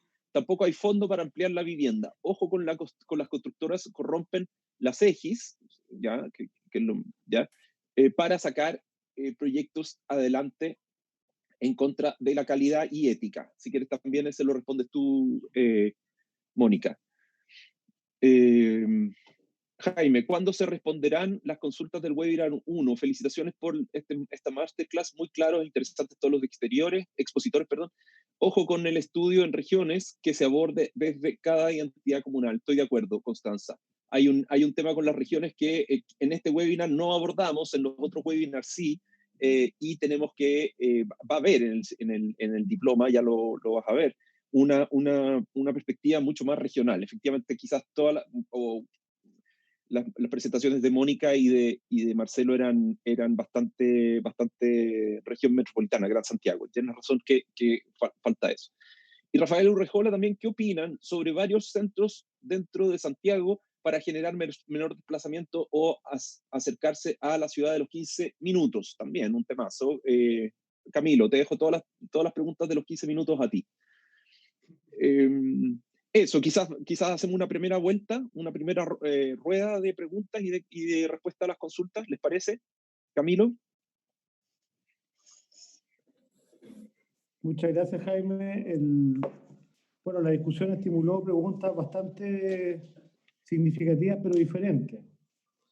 En general, me voy a hacer cargo un poco de las 3 preguntas que me encargaste, pero no quisiera dejar de mencionar el tema del PESAT, porque en realidad la resolución 533 que crea los servicios de asistencia técnica, el año 94, 95 lo hicimos en la ITEC, en realidad me correspondió a mí cuando estaba en la unidad de asistencia técnica, por eso creo que es muy certero el punto de que en realidad todo lo que fue la generación de programas privados que se creó en los primeros gobiernos de la concertación y que creó un sistema de asistencia técnica en general, estaba muy orientado a que hubiera una explosión de lo que eran los procesos de apoyo a lo que es consolidación habitacional, y ese proceso se estancó, y en realidad hay muchas herramientas potenciales de mejoramiento que en realidad, por ejemplo, el título 2 del 3PF o la misma densificación predial han rebotado, porque en realidad están los recursos humanos, que en realidad Chile tiene muchos arquitectos, equipos con asistentes técnicos, abogados, que podrían dar apoyo a las comunidades, y eso en realidad se dejó caer.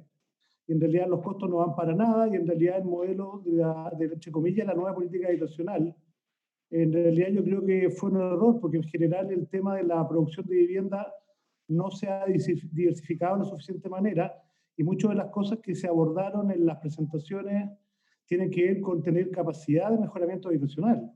Y el mejoramiento habitacional en este minuto, que es el desigualitativo, está agotado. O sea, ese tema tiene otra estructura de costos, tiene otra gestión, pero son grandes números de familias y pobladores que tienen que tener una estrategia y movilizar un poco ese sistema, porque en realidad, si tuviéramos mejoramiento habitacional y llegáramos a estándar junto con el espacio público, muchas de las demandas de habitabilidad dejarían de traducirse o expresarse solamente en vivienda nueva. O sea, es una cosa que no quería dejarla pasar. Ahora, el tema del policentrismo es una modalidad de estructuración urbana. O sea, el tema de los subcentros yo lo destaqué porque en general la planificación de subcentros, que es propia de la lógica o la escala intercomunal, claro, los planes reguladores metropolitanos tenían una previsión de subcentros, pero que nunca se ejecutaron ni se realizaron. O sea, lo más parecido a subcentros que hay es lo que hizo el sector privado a través de la desconcentración de MOL después del programa de carretera. O sea, en realidad tomaron posiciones alrededor de las carreteras y en realidad lo que era la lógica de programa de subcentros le dio cabida al retail y al mall del sector privado.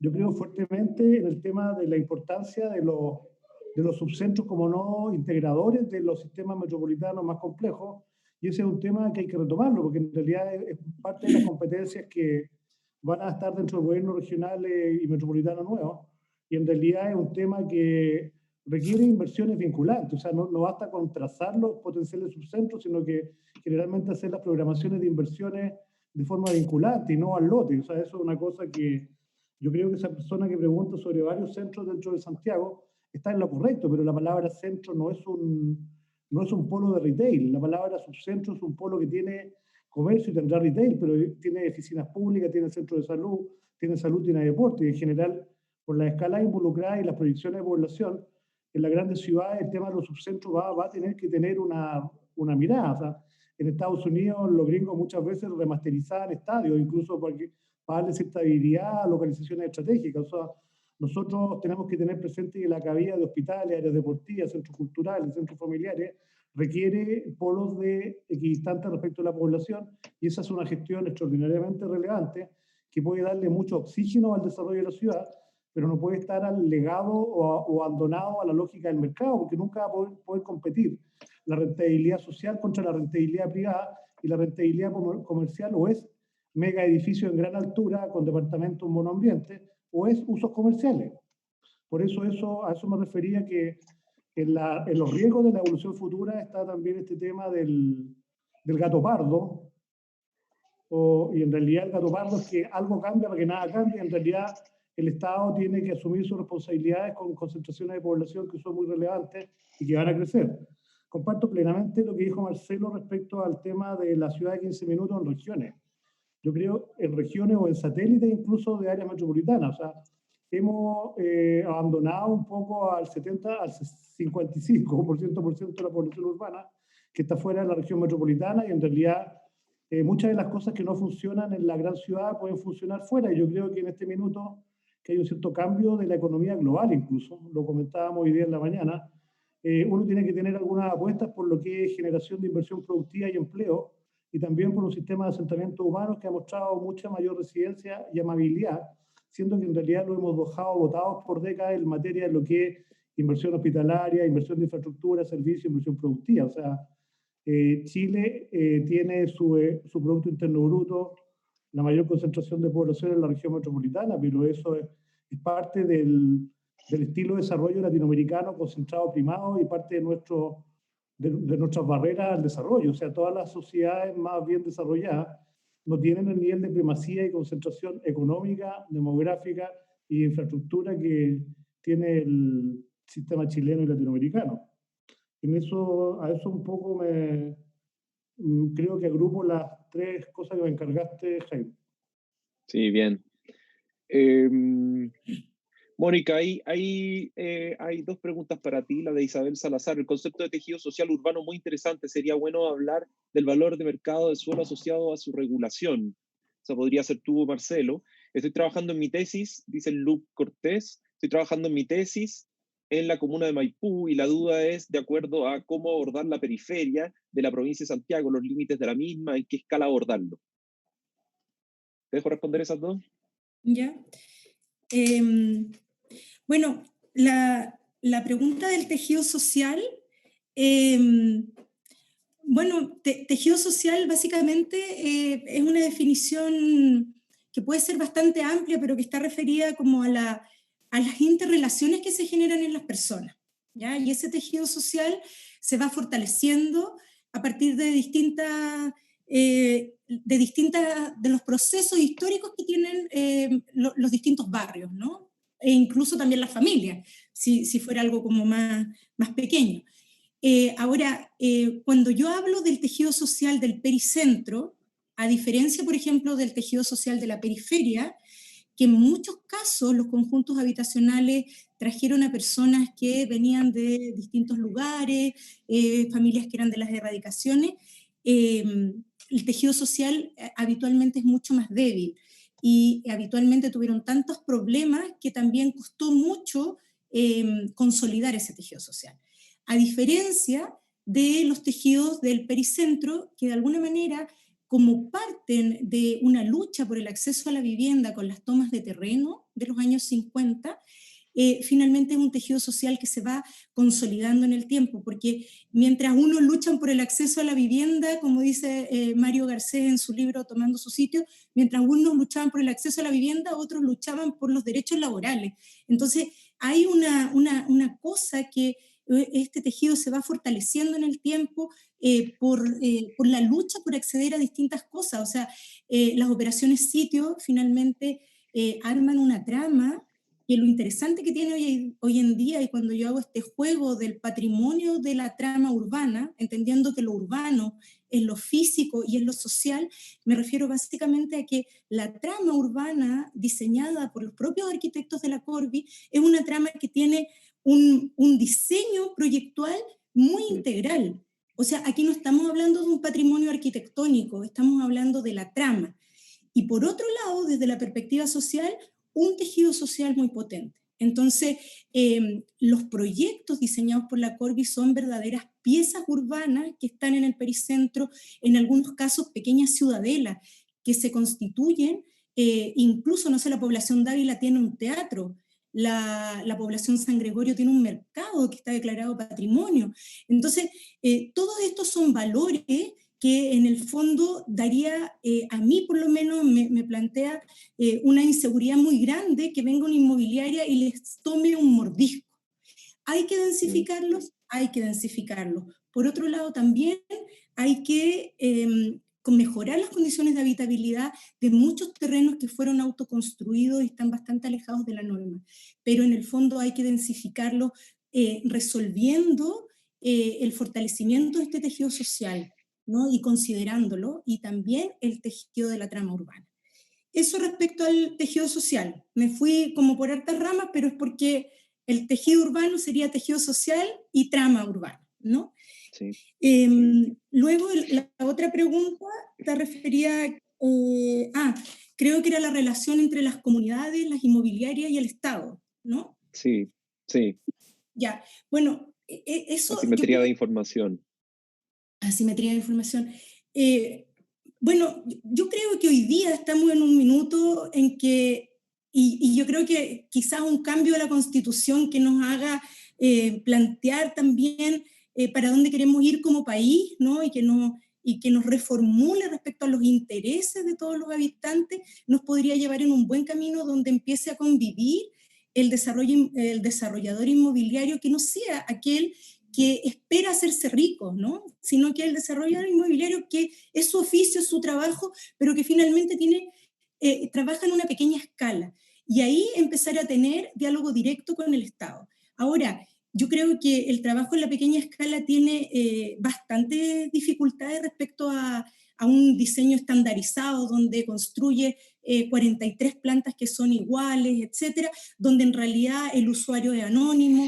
Aquí el usuario tiene nombre, tiene apellido, sabe lo que quiere, transmite sus requerimientos. Habitualmente en un mismo terreno viven 3 o 4 generaciones de familia, donde hay distintos requerimientos, como que a lo mejor se necesitan 2 cocinas en vez de 4, un patio tiene que tener una determinada característica, y eso son patrones que también se pueden levantar desde el estudio que hoy día podemos hacer quienes estamos dedicados a estos temas, y que en el fondo se podrían transmitir a los desarrollos inmobiliarios. Ahora, yo creo que igual hay que indagar mucho más en los mecanismos para que también estas propuestas sean rentables para un desarrollador inmobiliario, ¿no? Que incluso podría producir mano de obra local de los propios habitantes que muchas veces trabajan en proyectos que están lejos de su comuna, podrían trabajar en estos lugares. O sea, tiene una diversidad de beneficios muy grande, y que finalmente es el Estado. Siempre llegamos al Estado, pero el Estado es el que tiene que regular, y que yo espero que con una nueva constitución efectivamente se pueda establecer nuevos principios para saber qué tipo de regulaciones vamos a hacer. Muchas gracias, Mónica. Muchas gracias por tu respuesta. Hay algunas otras, las incluí ahí a continuación para que veas el chat. Marcelo, preguntan sobre... existe una gran asimetría de información, ya en gran medida ya lo respondió Mónica. Marcos Torca Torres, la pregunta es cómo densificar efectivamente las comunas del sector medio alto, como La Reina o Villa La Reina, sobre todo para atenuar su condición de gueto, densificando en hasta 6 pisos, podría ser una solución sin tener que caer en el proceso de gentrificación y se pueda absorber el mismo lugar a los habitantes.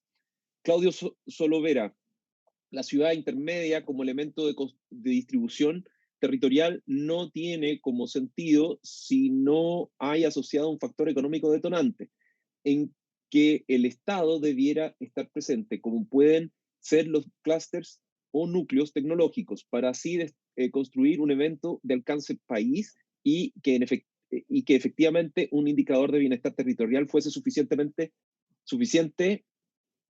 para expresar la calidad de vida. Jaime. Sí, dale.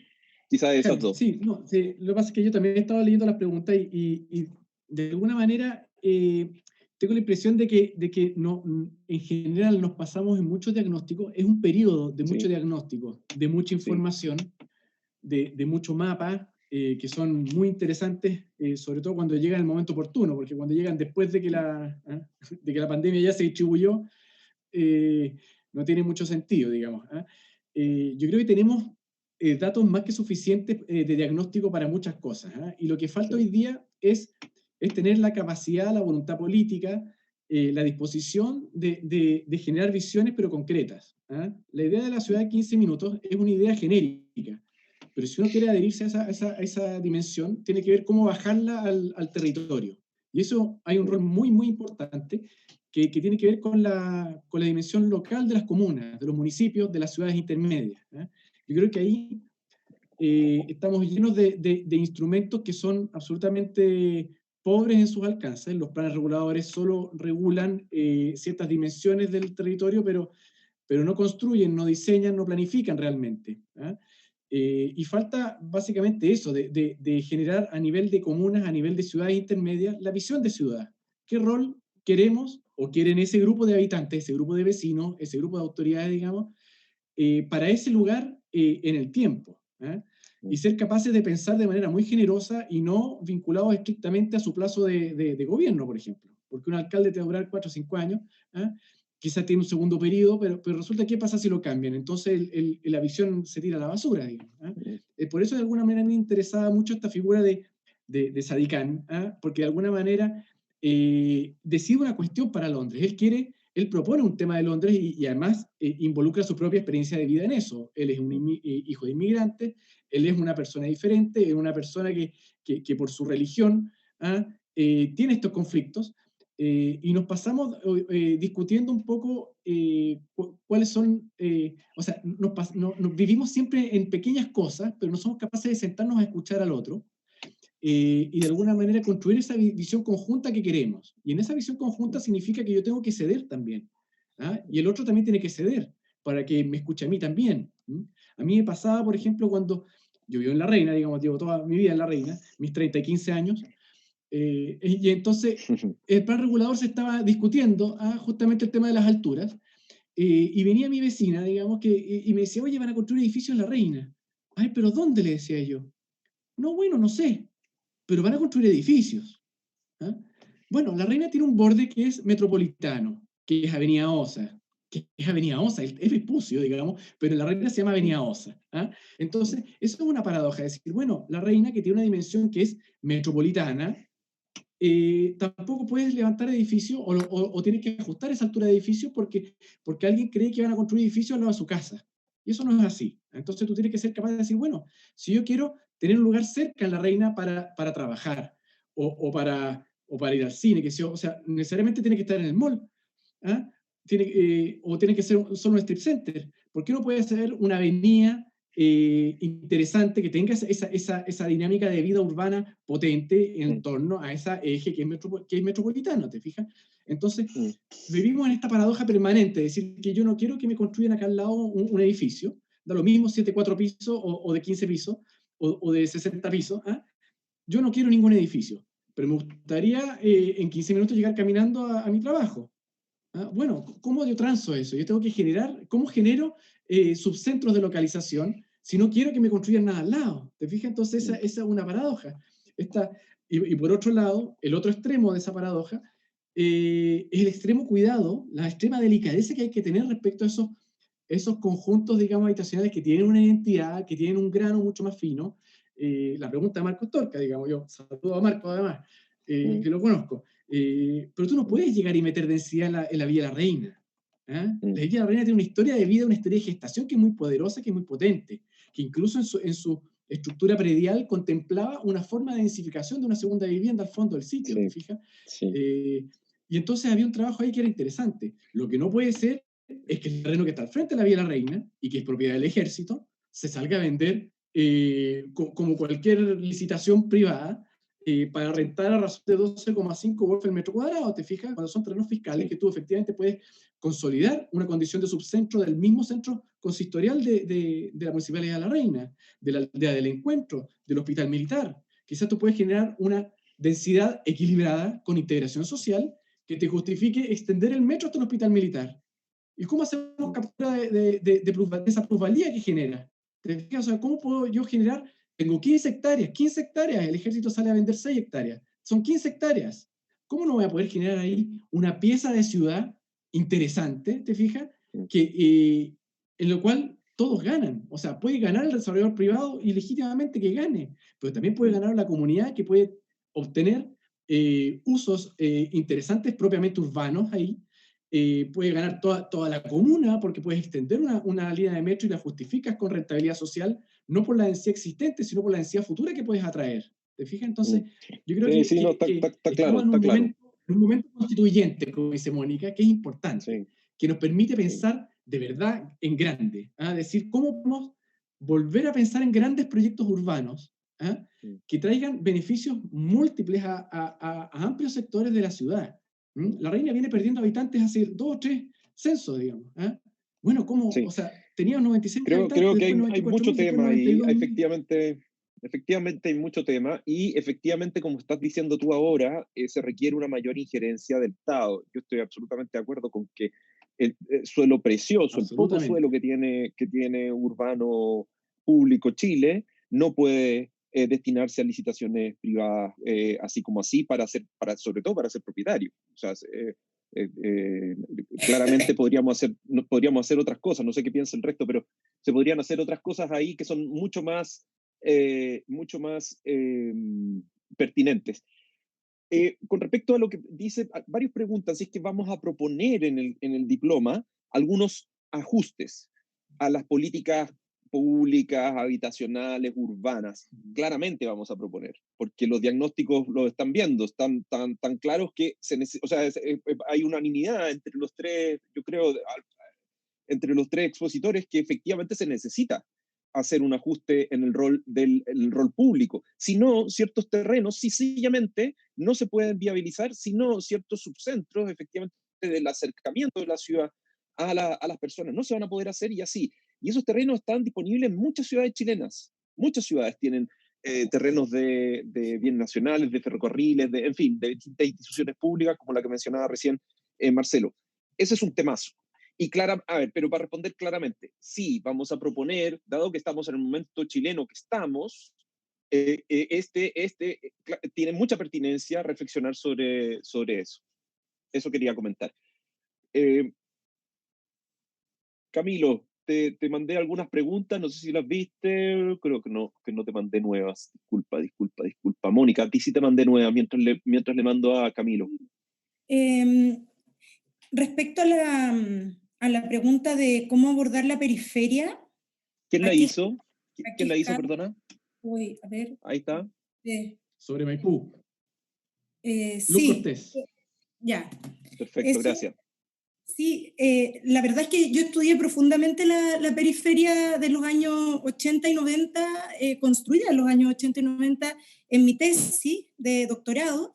Entonces, finalmente es un poco lo que yo planteaba, que se generaron tejidos homogéneos, pero lo más complejo, y que hoy día me doy cuenta también en el programa de regeneración de conjuntos habitacionales, es cómo se construyó esa periferia, ¿no? Primero que nada, a diferencia de los proyectos de la Corby, que tenían 30 hectáreas, 60 hectáreas, 20 hectáreas, acá los proyectos son bastante más pequeños, ¿no? Cuando son grandes fue porque se construyeron en etapas, pero se iban comprando terreno, y esos terrenos finalmente tenían un acceso, ¿ya? Y entonces sacaba la mayor rentabilidad, y al lado había áreas agrícolas, por lo tanto no se generó continuidad urbana. Y ese fue el problema de la trama urbana, de la ausencia de la planificación, independientemente que además no se le entregó equipamientos y servicios. Entonces, todos los proyectos están como ensimismados y tienen un solo acceso. Entonces, a la hora de resolverlo, y aquí un poquito yo también respondiendo a una pregunta que había ahí acerca del proyecto de integración social, y que algo también planteé en la presentación, es que yo creo que la integración social no se resuelve llevando unos subsidios a áreas bien localizadas, sino que más bien se resuelve a partir de la consolidación de los territorios que carecen de desarrollo urbano. Y en ese sentido, pienso que la palabra positiva al deterioro es la consolidación. Entonces, ¿cómo hacer esa consolidación? Yo creo que una de las claves es la escala intermedia. La escala intermedia como nueva unidad de gestión urbana. ¿Y por qué? Porque nos permite mirar el territorio interescalarmente, y yo creo que una de las cosas positivas de la escala intermedia es que tiene tal tamaño que acepta proyectos de escala urbana. El proyecto de escala urbana, localizado en periferias donde no hay nada, puede ser un proyecto de integración social. En tanto, no sé, si tú pones una estación de metro, de inmediato integras a todas esas personas al resto de la ciudad. O no sé, puedes poner un parque urbano que sea atractivo también para otros sectores de la ciudad y se integran los territorios. Por otro lado, el proyecto de escala urbana le puede dar identidad a los territorios y generar un motor de desarrollo económico para ellos, ¿no? Entonces, finalmente es un vertebrador, un estructurador, y yo creo que para el trabajo de cómo abordar la periferia, creo que esto sería algo muy importante. Y luego, además, a propósito de la pregunta, ¿cuál es la densidad para la ciudad justa? Yo creo que no existe una densidad buena ni una densidad mala, ¿ya? Y un poco tomándome de algunas ideas que desarrolló Marcelo, yo creo que lo que nos falta aquí es decididamente hacer planificación urbana, ¿no? O sea, entender qué alturas queremos tener en los ejes más importantes, qué alturas queremos tener al interior de la ciudad, de los barrios, identificar los distintos como espíritu o motores de desarrollo que tiene el territorio, cómo se articulan. Eso es lo que hace falta finalmente para empezar a definir cuáles van a ser las densidades adecuadas a cada territorio. Sí. Camilo, te acabo Jaime, de mandar varias preguntas. Sí, sí.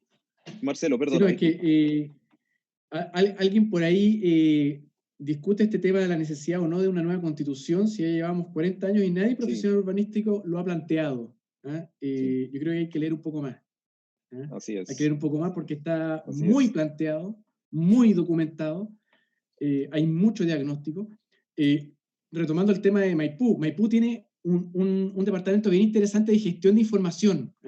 Hay una propuesta de modificación del plan regulador que la tiraron a la basura, esta administración, que es interesante porque Maipú efectivamente se ha ido generando una dinámica de desarrollo potente a lo largo del eje Pajarito, justamente alimentado por el metro, algo así como lo que ha ocurrido con el eje de Avenida Irarrázaval, por ejemplo. Pero ese desarrollo se muere en la misma plaza de Maipú. Tú avanzas 2 cuadras más allá y ya no es posible levantar ninguna cuestión. Y se produce más un descalce entre el precio de suelo de expectativa, digamos, generado por algunos corredores, y la posibilidad de desarrollar cosas interesantes ahí a un valor con un precio de suelo un poquito más ajustado. Pero había cierta iniciativa de generar una visión de ciudad de Maipú que era bien potente. Maipú, como la Florida, son como estas comunas poderosas donde se manifiesta todo Chile adentro de alguna manera, o sea, comunas de 500.000 habitantes, dentro de una estructura metropolitana, pero que dentro de ellas tiene una manifestación de cosas que es muy potente. Tienen barrios altos, barrios medios, tienen actividad comercial muy fuerte. Así también se ha resentido por el tema del estallido social. Hay que ver cómo recuperar eso y retomar esa vitalidad que tiene Maipú, que es bien potente. También tiene zonas de extensión condicionada que hay que ver cómo se va a ir articulando con la ciudad existente. Perfecto. Camilo, si puedes responder las preguntas de Gustavo Riofrío, de Constanza Vázquez, Tomás Oscar Müller y Jorge Bocas, que están ahí. Si quieres te las leo. Jaime, lémelas, porque en realidad yo no estoy con WhatsApp en este minuto. Ya, te las leo.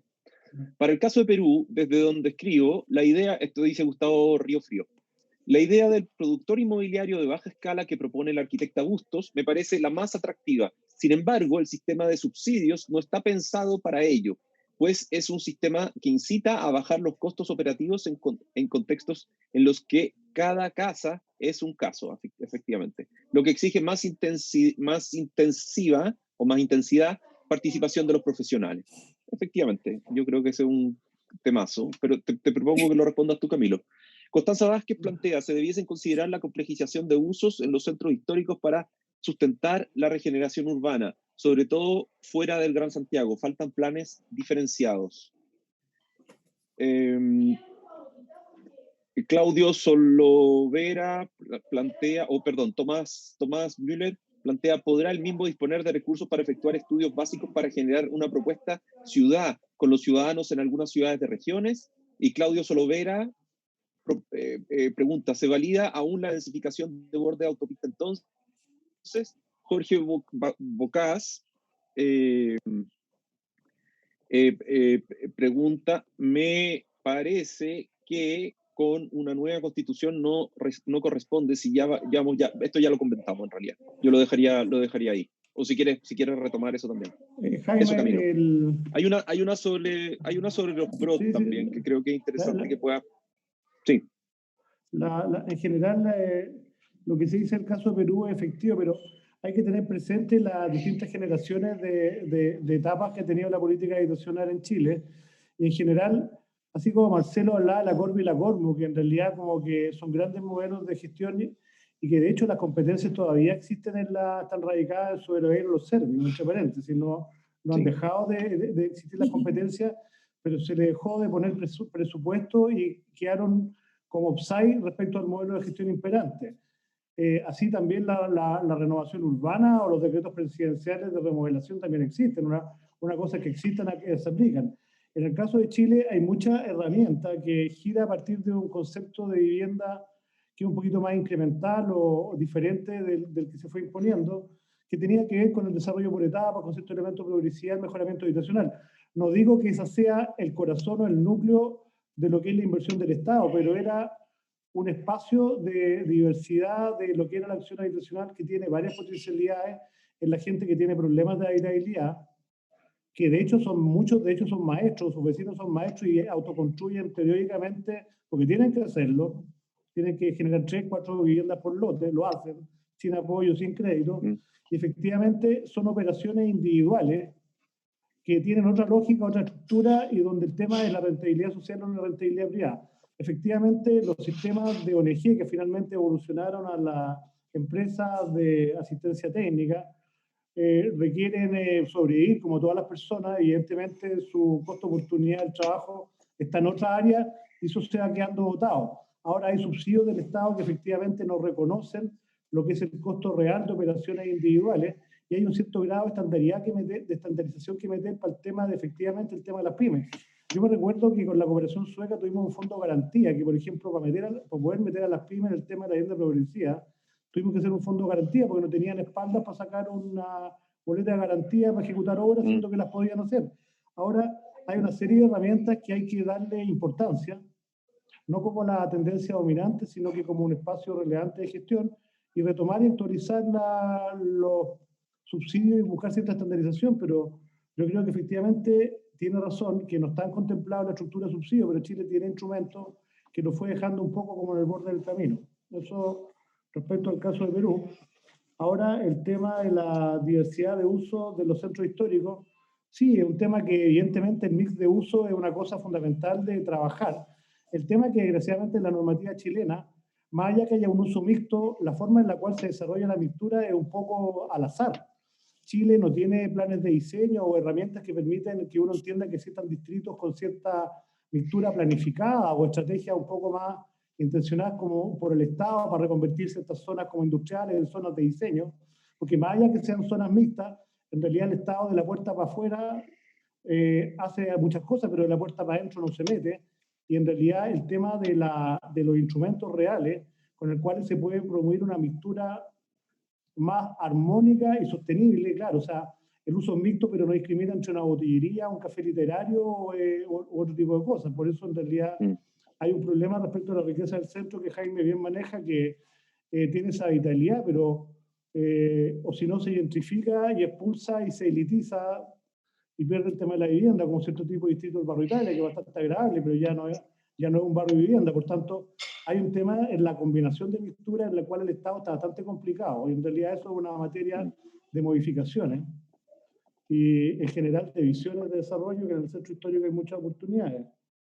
El tema de los estudios básicos, bueno, a mí me tocó ser jefe de estudio muchos años, y lo que teníamos era el programa de estudios básicos que andaba en los 1.500, 2.000 millones de pesos. Me imagino que existirá todavía porque tiene que existir por ley de presupuesto.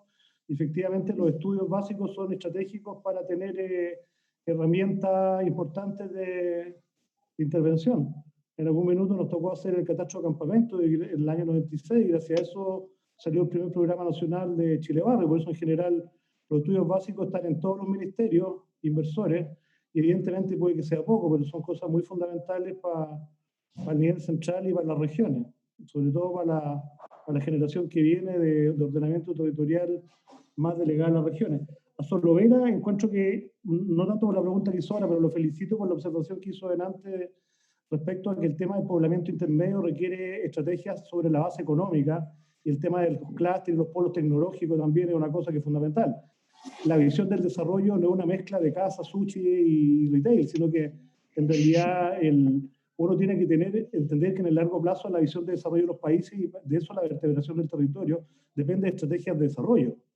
Y en general, con la globalización también las visiones de largo plazo, que por ejemplo el tema del proyecto La Corfo fue el que fundó que existan áreas metropolitanas como la de Gran Concepción, porque iban a acoger una sociedad industrial con cierto tipo de desarrollo y metas de empleo, y que por tanto eso explicó mucho la urbanización. Hay que retomar las estrategias de desarrollo con los ojos del tiempo actuales, que se están moviendo muchas las cosas, y efectivamente las ciudades y el asentamiento humano requiere base económica, y eso tiene que ver con estrategias respecto al empleo, la innovación y los actores del desarrollo regional, que en ese sentido yo creo que hay muchos países federales que nos llevan un poquito la ventaja en materia de productividad en esa materia, y que tenemos que tomar algunos ejemplos en la materia. O sea, no existe una ciudad sino en cuanto de un punto de conexión con otra y un punto de intercambio. O sea, esa es una cosa que una ley de la ciudad hay que tratar de recordarla. Por eso más que Solovera hizo dos comentarios, pero quiero felicitarlo porque efectivamente el poblamiento intermedio es visiones de desarrollo y base económica, y en eso hay que ponerse al día. Sí, perfecto, Camilo, muchas gracias. A ver, en honor al tiempo, son 10 para las 9, son 7 para las 9 en realidad. Abro la palabra, pero para comentarios cortitos. Marcelo, quizás comienzas tú, después Mónica, y terminamos por Camilo. Sí, me gustaría terminar a partir de la pregunta sobre Miguel Launer. Y de alguna manera volver a esa experiencia de la Cormu, que a mí me interesa de alguna manera relevarla, pero quizás, no sé si es posible, digamos, pero quizás si uno pudiera separarla del componente ideológico que hay detrás de esa capacidad de gestión que el Estado tuvo, ¿ah? Ya sea que subsista pero no tiene presupuesto, que es un poco lo mismo de la inmobiliaria, del proyecto que acaba de sacar Recoleta, digamos que lo pueden hacer en una segunda etapa porque la glosa no tiene más presupuesto.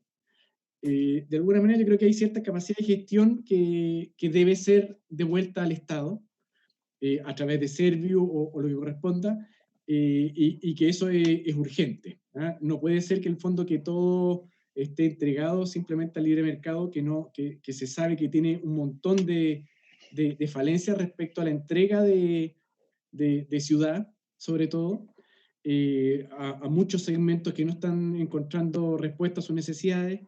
Yo creo que el Estado, con las herramientas adecuadas, que hoy día quizás no dispone plenamente, pudiera ser capaz. Tiene que ser un Estado gestor, quizás la creación de corporaciones de desarrollo de una cierta escala que le permitan tener una cierta autonomía respecto al gobierno de turno también, un poco como la empresa de desarrollo urbano en Colombia, que sean capaces de administrar información, data, pero también de hacer gestión inmobiliaria, gestión, planificación y todo el círculo virtuoso de eso.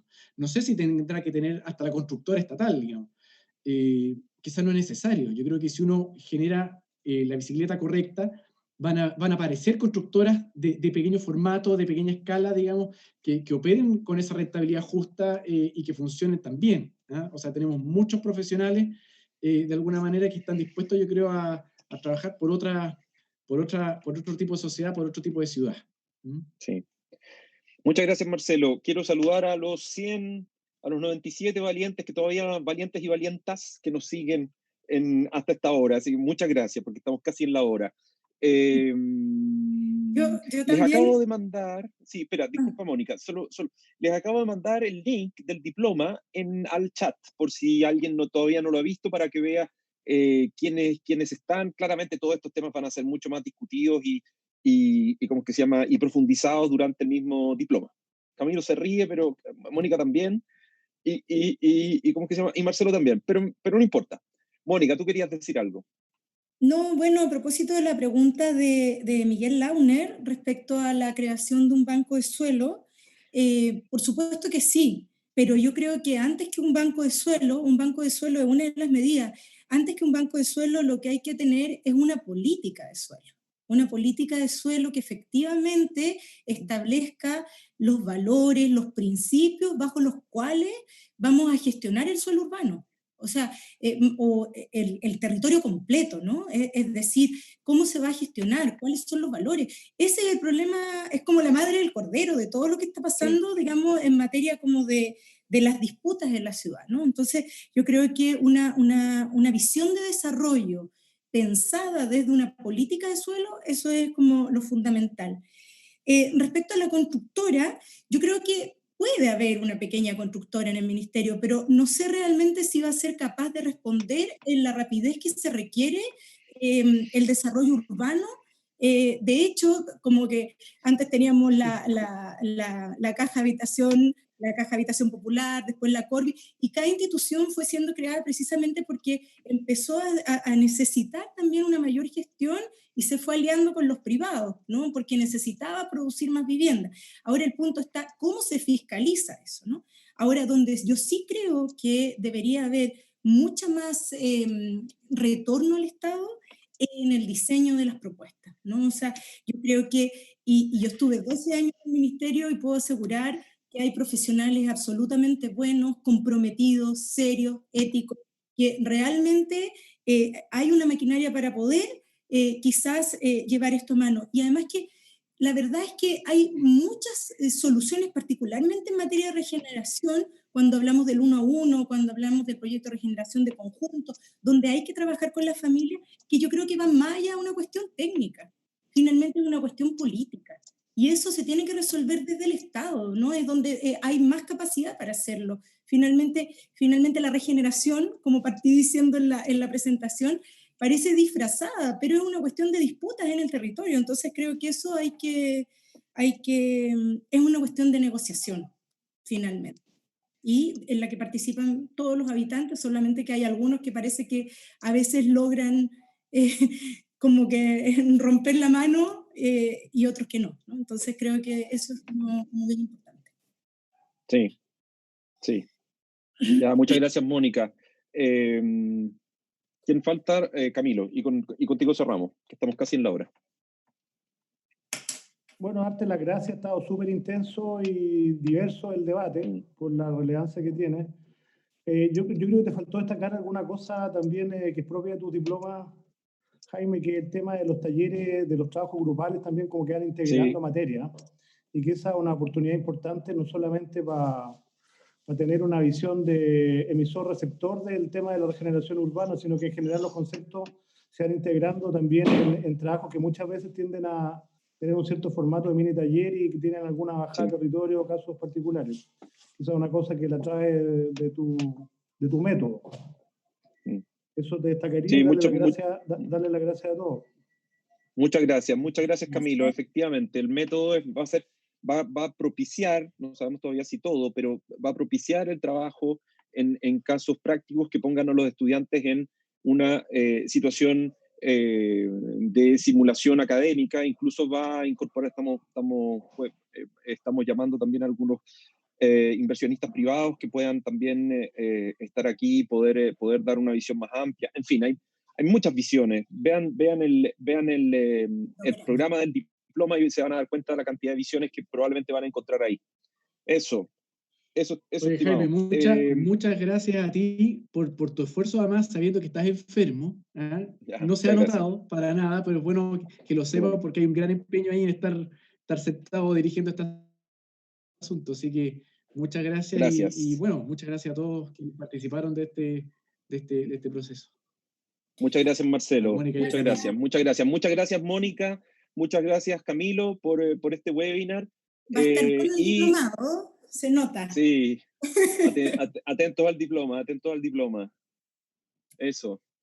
Bueno, muchas gracias. Buenas noches a todos. Buenas noches. Buenas noches.